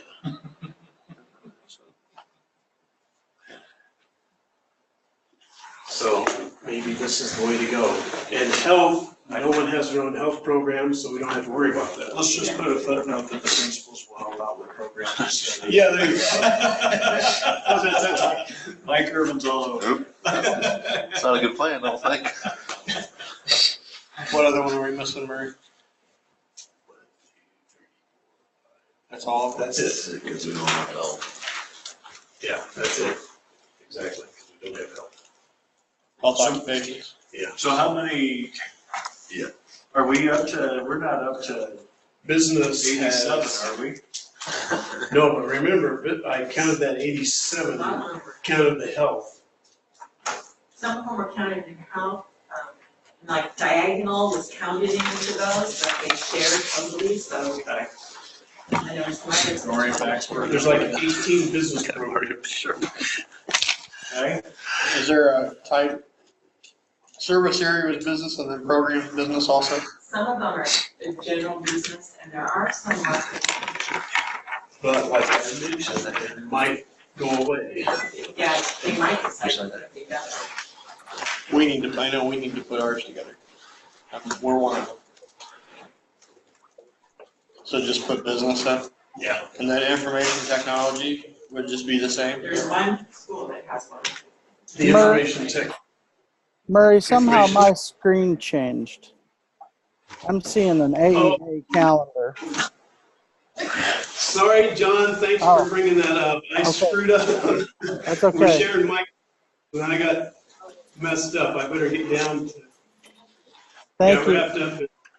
Yeah, thanks for saying something, John. I'm sorry.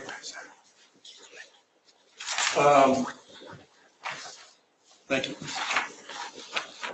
For this information technology, there's a lot of different program choices that they could have. Okay. Depending on what you do. As of right now, that covers us. By the time we get there, we'll be able to review and change it. Yes. Okay. Yes. So does that cover all of them then, Murray? Yes. Okay. So technically, or theoretically, when we look at 2020, depending on how we get all of that ironed out, some of those may drop to 2022 based on either teachers that are teaching it or just overall caseload by year, correct, Murray? Well, either that or when I get a better handle, or we all get a better handle of what's going on here, might be able to push a few of these up here with the ag. Okay. To bring that number up a little bit and bring this number down. Some of these could go either place, I suppose. It doesn't have to be exactly Right, 3%. exactly. Just around. Because I'm thinking we're gonna have more than one information technology in 5 years.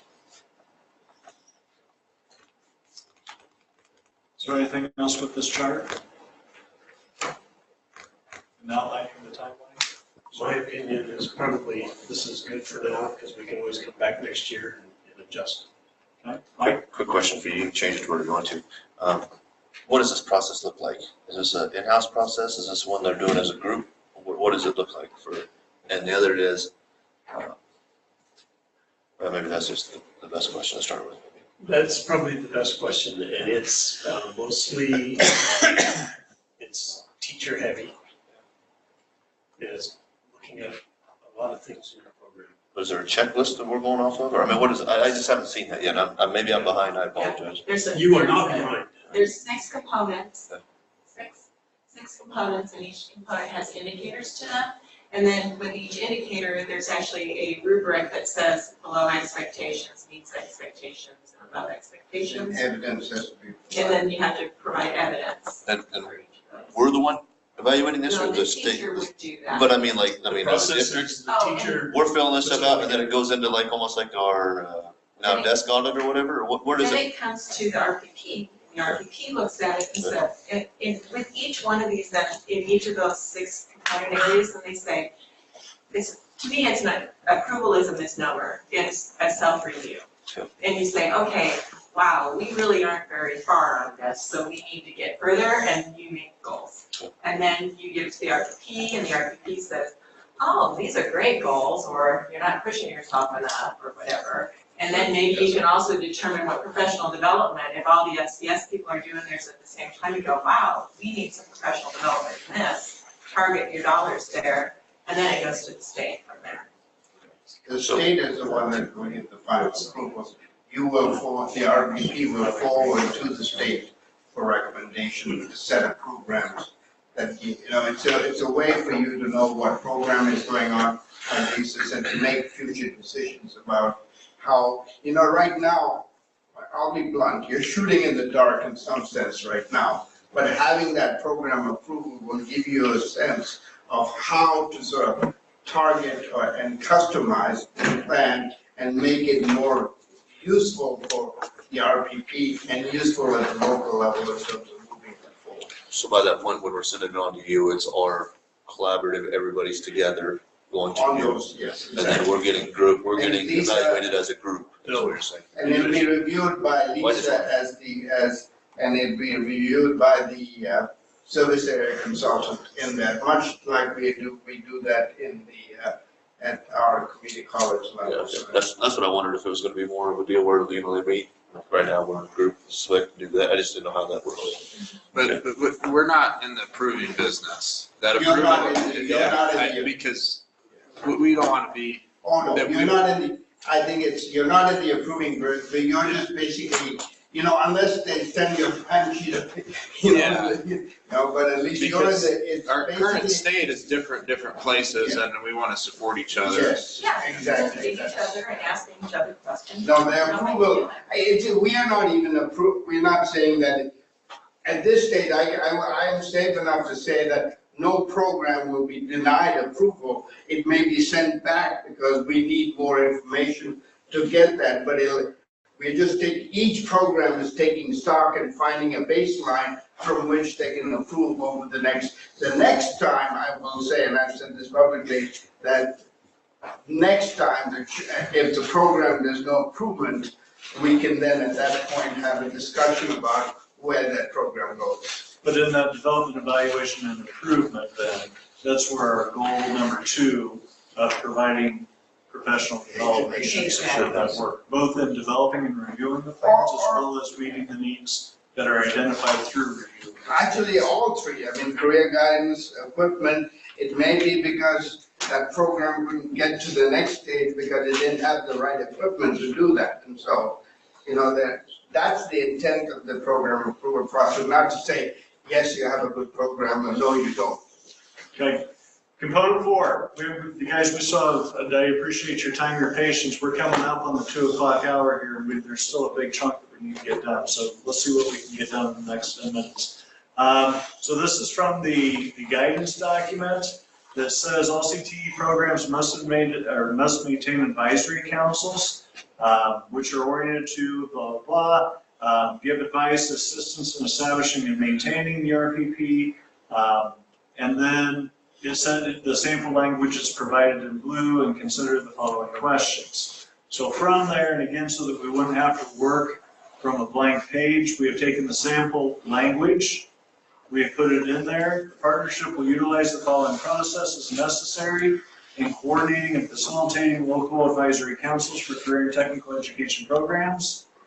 Region 14, so this is actually language that's been based off of what 13 came up with. We can change it or add to and modify as necessary. Currently has local and regional advisory councils committees. RPP will share the multi-year plan and all meeting minutes with the advisory councils committees. If the RPP identifies a struggling advisory through the program approval process,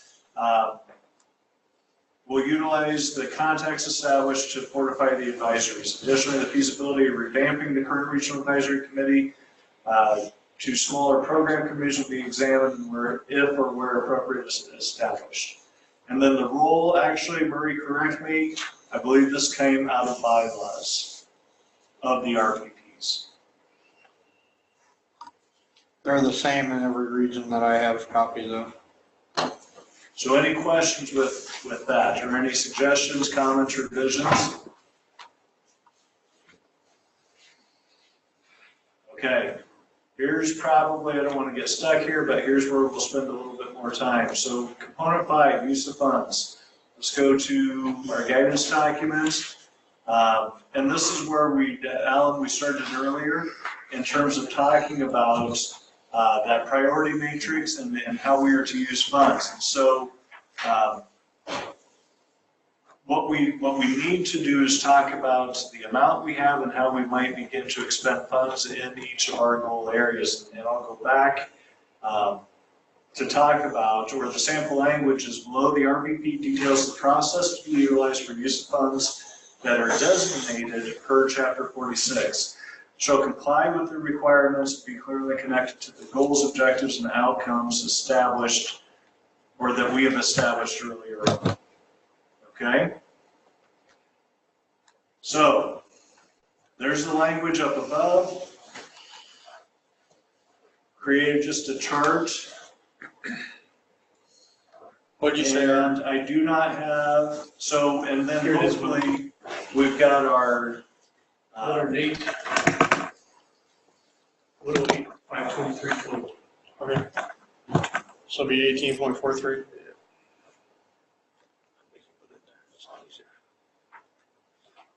And we may all work to create maybe a better Excel spreadsheet that does some of our percentages and whatnot for us. I just threw the table in there. He has He it. does over there. He has it, Okay. and I'll just copy it off of there and put it in here.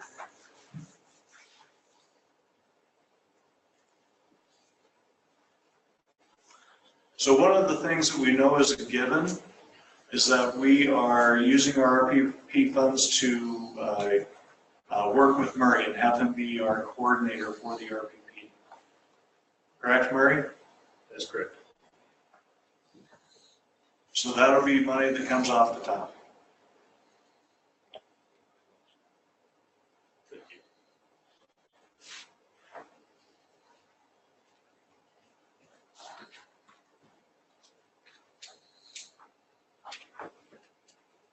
So what would be a good way to, if we have our goals above, and this is where I felt okay about walking through the conversation until I got here. I don't have a good plan for how we begin to walk through this, especially in the timeline that we have. Is this a work in progress too? Or This is a work in progress too. Can we just ask the question, where do we think, I guess, where's everyone, I'll start. Please. Where does everyone think the highest majority of our money should go? As you're looking, career guidance, CTE, professional development, or equipment? This first year, I'd say professional development. I'd say professional development. I like the idea about professional development to try to get some of these teachers certified for CTE that currently do not have endorsements. Okay, so that, when we say we want that, what percentage do you think we want that at? You know, do we want that at 50%, and that leaves us 30% to do the rest? Do you want it at 40%, and that leaves us, 40% is 40 grand, a little bit over 40 grand, that's a lot of money to spend on PD. How much are you expecting your teachers to be out of the district for professional development for $40,000? Well, And I don't mistake that as I think that's our highest importance. right, but that's where let's also talk about. So that's professional development for staff that could include release time, or it could include bringing somebody in to visit with them on a coordinated day between our districts. Okay. Or does that also mean paying for some certification classes? Exactly. Well, yes, exactly. That's what I'm saying too. And does it also include these teachers that are going through your program approval process so that they can get together, whether it's during the school year and pay for subs or during the summer to pay for stipends? That's another piece too that maybe you might not consider professional development, but they're doing their job. So to pay them time over the summer to work on. Yeah, I just want to make sure. Yeah. That's part of it. Because if it's 6 hours, that's if we can use that money to pay for the 6 hours, because we're asking them to get their CTE endorsement up and above. And You maybe can pay for the coursework, you can't pay for the BOE endorsement. Right, yeah, that's a, yeah. But yes, you can pay for the coursework. And that's they could come in, they could do that. It's a new deal. I kind of plugged a few numbers in there. I know this is pretty small, I don't know if you guys can see it right there, but we've got 2 teachers in the regional planning partnership that come and attend these meetings. So we can Use pay that. for them. So I just put in here 2 teachers, 2 days, and I just pulled $150 out of my hat for a sub, you know. So that'd be like $600 for those 2 teachers to come to those meetings. We have 1 teacher that's on the executive committee, John, and if he were to come to these, I just pulled another 3 days out because we've kind of done 3 days already. 150, so that's $450 for that. We have the pilot 2 FCS teachers. They're probably gonna be spending a couple of days doing this. 150, there's $600. And then for all of the FCS teachers, there's 11 of them, another 2 days, maybe next spring. That's about $3,300. So Mary, are we looking at doing that? Are we testing this out, so that's what we do every time we get something approved? That we pay for the teachers for the subs and be out of the building and stuff for the RPP money? Yeah, I'm just wondering, the reason I ask is because, Fax is kind of a lower, I think, as far as the number of schools that have it. when you start to expand upon maybe business or something, it's gonna be a considerable more teachers we have to budget in one more. Could be, yes, could be, but we can do that. I'm not sure to do that. Each year. I'm not opposed to doing that, Keep just- them in the budget. One of the things that I thought after the fact in Region 13 is we're gonna, 13 is gonna do all the ag teachers, starting in March. But when we got down to thinking, well, are we gonna spend that money on professional development or equipment, or where are we gonna go? With the program area that's going through this self-study or this program approval process isn't going to know this year. Like you found the consumer science teachers that are doing it this in Cooper, March. find something to do. Take your hood off.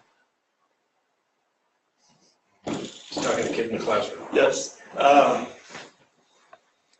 Lost my train of thought, John. They're not gonna know. They're not gonna know what they need until next fall, really. And so, Lisa, did what are you, we gonna do? Are we gonna? did I just hear you say we can amend our budget throughout the year? You can, Yeah. oh yeah, just like you do Perkins. Then let's throw percentages out and move. I mean, I would put personally, I'd put a high percentage in professional development because we don't have teachers, I don't have teachers trained and probably teachers wouldn't qualify for the 2-year for the informational strand. And then also, I like the idea about paying for the teachers that are, like the fax teachers right now, because there might even be days during the summer or something that they have to come in, so I don't mind what percentage number would you put on? 60.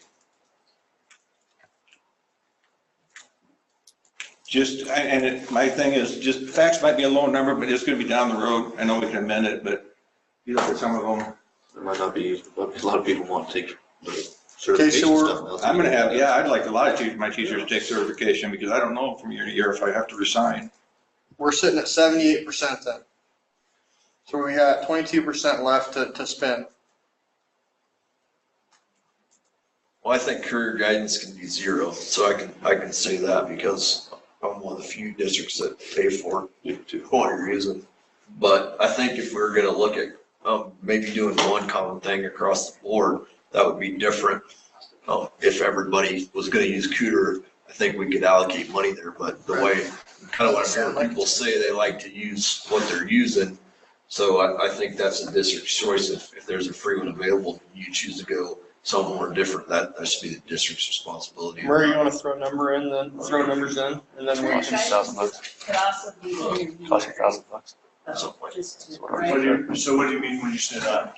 So the intermediary network has a certain amount that each region gets to provide work-based learning opportunities. So in this gap year, if you're looking to improve or increase your MOCs, in the meantime, would there be funding to keep doing what I'm doing, I guess? Some of the activities.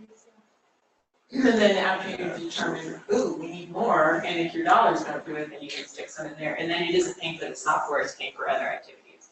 Right? You wouldn't have to do it this year. Figure it out. What's the? If you have money still. You gotta go by percentages, so 60% of the total. What's the description of that, What's the description of the, of what you just said? Give me a Career short set. guidance activities, yeah, is that what you call it? to support work-based learning? And, yeah, and work-based learning. So if we're looking at, okay, so we got 60% of our money theoretically going into the CTE, the training and all that. The equipment, could that be part of, like this year it's fax to support their equipment that they would need to be able to provide their program? And I can say that because I don't have a fax program, but a percentage would go to the districts that have to be able to support their professional development and integrate into the curriculum what they have. And then next year, if we do business, it would be the business program, and then. The one piece that Marie said is, Do you see the you other? might not know until after you've completed Yeah. the program. That's what I was wondering, at the end of the year, then they can say, we got the program. Can and you we give me the number for 5% for career guidance? September. Oh, good point. That's the Yeah, good point. piece. And then This year's a 17% weird for the other one? Good point. 5 and 17. we might find that, schools are gonna, a lot more people are gonna want to, schools want to take advantage of the professional development as far as getting CTE people certified, if not knowing that year to year how many people if it's gonna pay for. Thank you.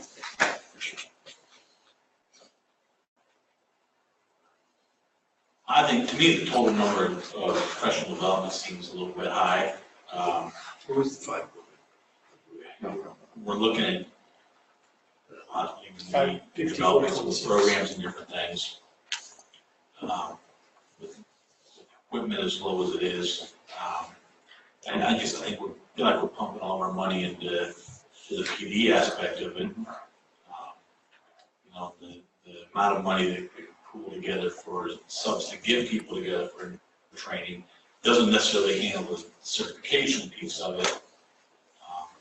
How many schools have been doing the certification piece of it for that amount? I don't know. I think that the career guidance can take some time in there. We don't use one of the freebies. It's majority of our freebie when we would have expense of these getting the person trained or spending time getting them set up for us. I think my fear is we're putting too much in one area and possibly not the others. Can I ask you, what is it? I've seen the requirement. Now, is that 6 college credit classes or is it 6 hours of credits? 6, 2 classes, with 2 credits each. Okay. So what would the cost be on to get certified? It's UNI. 108988. Was it $300 a credit hour? That's not right. It's about 23, So it takes 6 credit hours, so that's about $2,000-ish. Around there.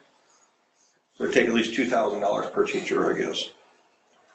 Just for the credit hours, not saying if you got to hire subs or anything like that. And that's to get CTE certified, you're saying? That's just to get yourself certified as a CTE instructor. Tommy, that I want to make sure we don't skip over Tommy. Yeah, that's good, yeah. You'll need to react to that in some capacity too.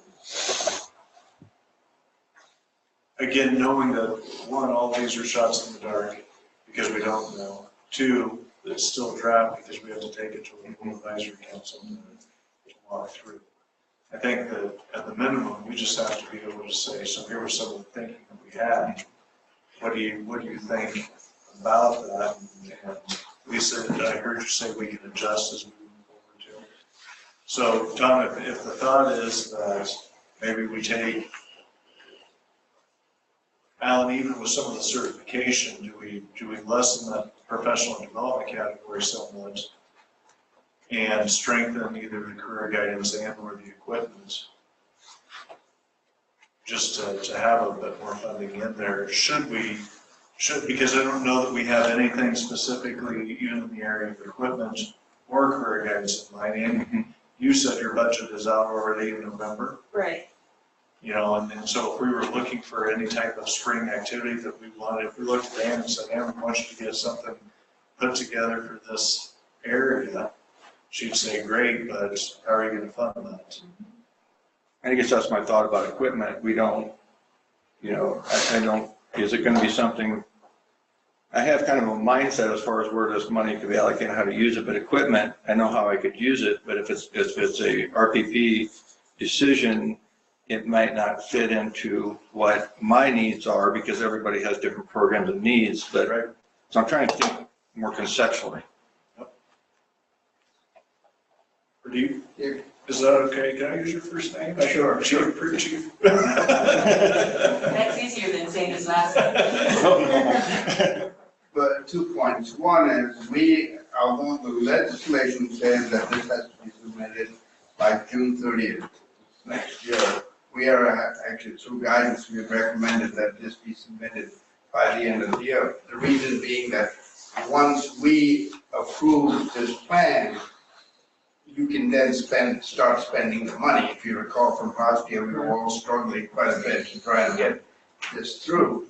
The second thing I would say is it follows Perkins rules. If you recall on the Perkins rule, if it's less than 10%, you can change it any way you wish. On the other hand, if there's a big change in the money, you just have to call us and say, we are doing this, and Lisa, or, and talk with Maureen and say, that's fine. So I think, you're right, Chris, in saying we should put something here, but that doesn't, it's not hard and fast. So if you need approval from your, from the whole board for changes, all it has to be is an electronic okay from them. You don't have to come back and meet, because it's allowed in the bylaws. You can have electronic communication. So that's what I just want to put there. So you have a baseline to work with, and then you just, as you move forward, like the example you just gave, you can adjust that accordingly.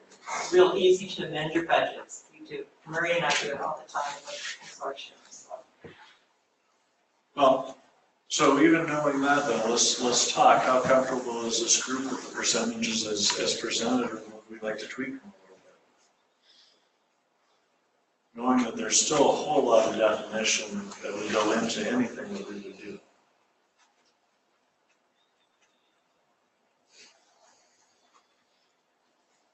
And I don't know that we're formal enough, Tom, to be in motion, but I think that we should still react to your comment. So Tom, you think we should have a smaller percentage or a smaller number in PD and maybe more in equipment? Is that what you're? I do. And I realize too that there's so many different things that complain this, and we don't know exactly what it's all going to hold down the road. But just as I understand, or we talked earlier about how we want to get away from something, equipment-wise, or something that's going to be stationary and just use one school. To me, the certification piece falls under that same category. I'm not trying to say that it's not a need the schools have, but if we pump a lot of money into the certification piece of it, to me, that's the same thing as saying the equipment that just affects one school is low priority. Certification that affects one school, to me, is in the same category. So I guess that's where I'm coming from with it. And again, I realize that, different times and different schools, certification can become a terrible situation to deal with. But I view those two as the same thing. And the way I looked at it is when I put it as a priority, it all depends on the amount of people that need it. If the majority of the districts need that certification because of a high priority, if it doesn't, if it's just my district, for example, then it's a low priority. Equipment, I could use equipment. I was getting texts today for our text messages from my shop person talking about, well, we need this, we need this, we need this. But I don't know with equipment, my needs probably might be a low priority because, so is there something collaboratively? Because if I have something as part of a piece of equipment to make it actually something that's going to benefit deeply and make meaningful learning, I need it for 9 weeks. I need it for a long time, but if you take that piece of equipment and divide it up, and I don't have a lot of kids, whereas Red Oak would have a lot more, they would have more than 9 weeks. If we could say that over 18,000, if every district got $1,000 using equipment, I'd be, then I'd say, yeah, because everybody has their own personal needs. So I guess that's where my mindset was, not right or wrong, that's just where I'm coming, my thought. Lily, what were you going to say? My question is, if we have the ability to amend, do we need to worry about being exact right now? And I personally, I mentioned earlier, I think $65,000, I think that said $40,000 on PD, I think is high. But once Lisa said we have the ability to amend, then I enjoy having this discussion, but I'm not sure it's a discussion that's going to make a difference because let's face it, even if we put less, let's say we put 20% on, chances are we're still going to have to amend. True, but we're also, here's my thought along that line is, if you think about the way we wrestle with this right now with the smaller group, when we take it to our full advisory council, they're probably going to say, you spent more time on this. You obviously have thoughts, and we can walk through some of the conversation, but likely they're going to react or approve upon what we've recommended here. So I want to be somewhat, I'd rather be closer to the mark than just throwing it up on the wall in that aspect. Okay, well, I guess I thought if we go to amend, I assume that that would have to go through the whole board also, so. And the only thing I thought was, again, this is just my mindset, the way I'm processing it. If we say, switch it around and we say 60 the other way and 60 is on equipment and the other's on PD, and we ended up going out and spending the money on equipment, the money's gone. And we find out that over time, the PD money, we really need more money for PD, for certification, or for whatever. We don't have access to that. But as the year goes on, the PT money is more soft money that we can look at and say, okay, we're not spending that much on PD, we can pull it back, because once you spend it, once you buy something, it's gone. Yeah, and what do you think would be, let's also involve you, what do you think would be an appropriate investment on that career guidance, work-based learning support? When I've asked other districts, they've done 10%. How much is that? 10%. Go 10 to 55. It's not that big a deal. What is the career guidance, is that? But they were also paying for, I have a plan, recruiter. Yeah, okay, that's what I was wondering, if they were using part of that money to pay for their program. Because I think we were paying, what, $1,800 a year for Region driver plan. 16 by Cooter for everybody. What's that? Region 16 by Cooter for everybody. What's that?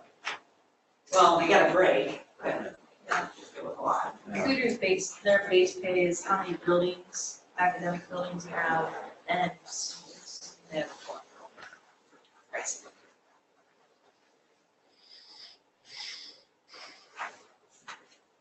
I'm assuming this will be a lot easier if you go through it 1 year. Yeah, well, it's good because it's gonna change. Yeah. I mean, every year our focus is gonna change. So I don't think it'll ever be easy, that's the question. And part of the PD money also is for the support, what Murray, you were talking about over here, right? Yes. So, I mean, it's just not for certification stuff, it's also to help out the people that are getting their programs approved for that year. Okay, so knowing that we can amend, adjust, Tom, are you, and everybody, are we okay with that? Do we want to make a change? Do we want to leave it as is for right now and revisit it full advisory? What do we want to do? Because I don't want to get stuck on this either. Another thing to think about a little bit, this came to play in Region 13 when they thought about this is kind of like Perkins money, and it flows back and forth. It's not that supplant versus supplement between the two anymore like we thought it was at first.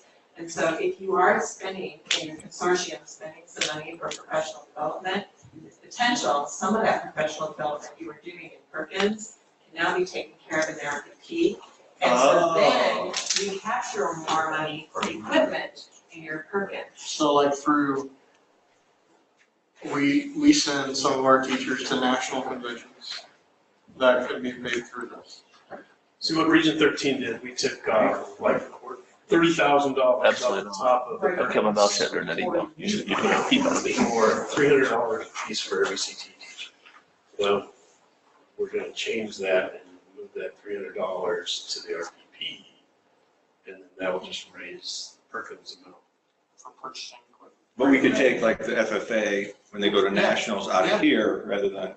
Yeah, and really, if you think about it, in my mind, the regional dollars would be useful because then not everybody you might not have every ag person go to nationals, although a lot of them do. But by golly, then they can come back and share and talk about it, which is the purpose of this group, is for collaboration. The executive committee could go to the national conference in Las Vegas. Is that in Maui this year or Vegas? I think there is one for now, it's next time. Joe would be at that meeting, for sure. That's in Maui this year. It's not doing our annual. I used to go north. Okay, so, I don't want to get too far off track here. Where are we at on our percentages in that conversation? I want some sort of consensus and closure. You need a motion or just go? Well, I don't know that we need a motion for. Are we gonna be able to, because I think you hit the nail on the head saying that the big group may ask, why is there $65,000 in CTE? At this time, do we feel we, as a group, we can explain this is why? Because if we can't, then we need to change it. If we can, then I don't know. I think if you explain to the big group that you can hold the professional development into this fund to free up maybe another fund and explain it that way. Or that this could be changed as we go through. Right.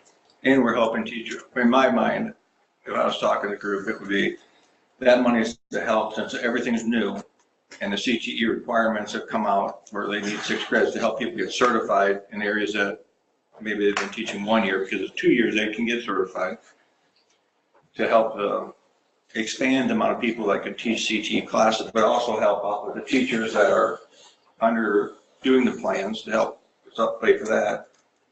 And but also, like you said, with the Perkins, because we've been taking that out of other funds.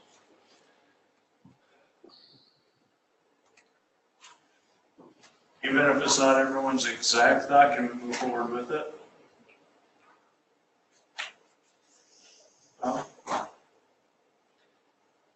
with the majority of the group. I've had my say. Okay. Can I ask Tom a question? And this is good. This is a great question for me. What would if you had more equipment money, what would you do with the equipment money? There's different things that I've been part of a district that had, like, for example, a traveling set of virtual welders. Because individually, they're very expensive for a school to buy, and it was an area where industry couldn't hire enough welders, and so that was one of the things that we could do to help out multiple schools. And I don't know what else there is there. Okay. I didn't know if you had something in your mind specifically that, I guess, not to put you on the spot, I was curious. Because to me, one of the things that I've heard, maybe nobody else has, is when sometimes it's hard for people to swallow if you have teachers that go to a conference or different things that PD has been on, or we have something that is expensive in people's minds. And to me, this one, in response to Will's question, is difficult for me to respond to. You're looking at $65,000 out of our budget for professional development, especially when we look at the fact that to get this money for the consortium group here, we lost money that was coming to school. Yeah. Mm-hmm. So to me, it's difficult to explain, but again, I'll go with the majority. And I guess that's kind of why I was thinking of the PD is that way every district, if they did this, would have access to getting some of the money back that they were getting before. Whereas if we went to a piece of some bigger thing, you wouldn't have the money that, we lost 6,000, you probably lost more than, probably. It was reallocated. Okay, people. Sure. So the other components, 8 and 9, I think are pretty statutorily defined. There's not a lot of work we have to do with that. I think component 7 is the last one that we can attend to today and be done in about 5 minutes. So, and that is just the question of, we will have to have open meetings with our regional planning partnership full advisory council. So within that, we've got one, and this is where I wanted to end on. We had one that we talked about last time, planned for November 10th. What I did put together, and what I referenced at the beginning of the meeting, is that's Veterans Day. And I know at least in my 2 school districts, as well as in probably some others, there are Veterans Day programs that schools put on and post. And it probably would be a burden for me to be out of the building for that, because that's a big community engagement. But if the rest of you and the majority of the schools can meet, that's fine. That's why we have a vice chair in all this, and Willie could move forward and make the conversation. I would probably have to pull out. So we need to talk about that day, and then we need to talk about if or when or how often we want our full advisory council. And maybe that's the question that we take to the full advisory council, and we could meet to that. When we set that date, there was a deadline we were trying to meet, right? So and that's what Pradeep just talked about a little bit. So we want to, by December, we would like to be able to submit our plan to the state for approval so that we could then begin spending the money this year sooner rather than later, not run into what we did last year and having this flurry of activity in May, June, and July. So it's somewhat arbitrary. I would still like to submit our plan or what we've kind of gone through today by December. So, and I don't know that our full advisory council necessarily has time in their schedule for a lot of extra meetings. That's why I wanted to work to get a draft to them ahead of time so they could preview it and walk through it. And then at the meeting, answer questions, have some of these discussions, but tentatively approve a final draft to send in. So really the only timeline that we would still like to follow is that if there are significant revisions, we would need a little bit of time, but just by the end of December, we would hope to submit our plan. By the end of December? And we all know what December looks like. And I too, the 10th, I need to be at school for obligations. So, not that I have to be here. For November 10th, how many of you would that be a conflict for? I've already made arrangements for somebody else. But I'm also seeing the majority of hands go up too. So would it help you if we? Yeah. Okay. So let's eliminate November 10th and reschedule it. Yeah, I was gonna have to use my holidays, okay? Okay. If that's the case, put it back on. Jeremy will come. So- A week later. What about that next week? You know, we talked about the 15th, 16th, 17th is IASB. Yeah. And the following week is the week of Thanksgiving. Yep. I think we better move it at least to the last week of November, first week of December. Okay.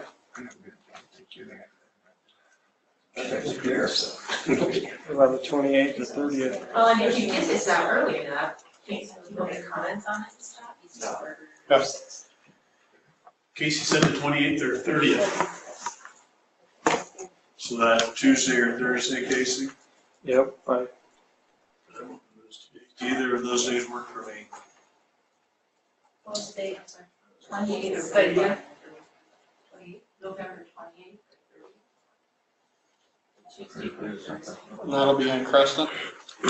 Well, I think Yes. actually a part of what we would need to do is have Ann check with SWIC to make sure that we can still hold it in the rest. So if we can pick a preferred date, then you can check and let us know if that day works. Oh, we'll find a room, it doesn't matter. I was Okay. gonna say, didn't Steve McDermott in one of the meetings say that we could hold it? Excellent. Okay. Okay. So preference, 28th or 30th? 30th probably works better for me. But I can make either one work. So we got the 30th on the floor. John, do you have a preference? No, if it can't be on Wednesday, neither one of them matter. It doesn't matter to me. I mean, Wednesdays work better because that's my day out of the class anyway, but Tuesday or Thursday, I could do either of those.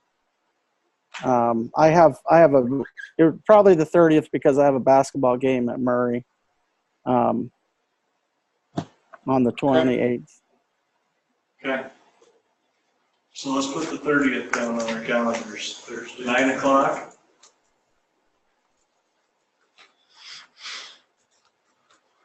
Yes. Murray, do you have everybody you're gonna send one out, or? I'll send those out. Chris, be right now, Chris. Did you say 9? So what do you do that 9 to what? 9 to 11:30. Are you I don't. serious? I'm sorry, I didn't hear Ann's comment. There's a sidebar.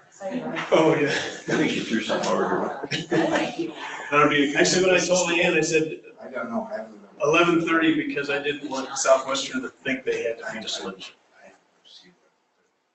Probably. Hospitality, right? Okay, didn't want to take the meal out of the RPP, that's what Are we good? Any other final, so Murray, anything else we need to attend to? Lisa or Pradeep, any other comments from your perspective? Anybody else have anything that we need to review for this conversation? No, thank you very much for I think allowing maybe, us to be a part of it. Chris, this group here still has the rights to write in here or make comments. Maybe you can share with the rest of the RPP and just say, here's what we've done so far, and just give them the rights to comment. Okay. And Do that. And you can do that via R14 RPP at GHA. When is it? When's Okay. ETA on Google Sites thing? I can have that, Everybody, thank you. I appreciate your time, your comments. Alan just asked a question about the Google Sites and uploading your district plan to that. I'll go back and have Linda create that thing, and I'll shoot out an email to everybody about, okay, let me know who's gonna upload that, and we'll get the full rights, okay? Okay. Thank you. anything. Thanks, that Bill. you Thanks, need, John. Let me know. Okay. Thank you. John, thank you. Bill, thank you.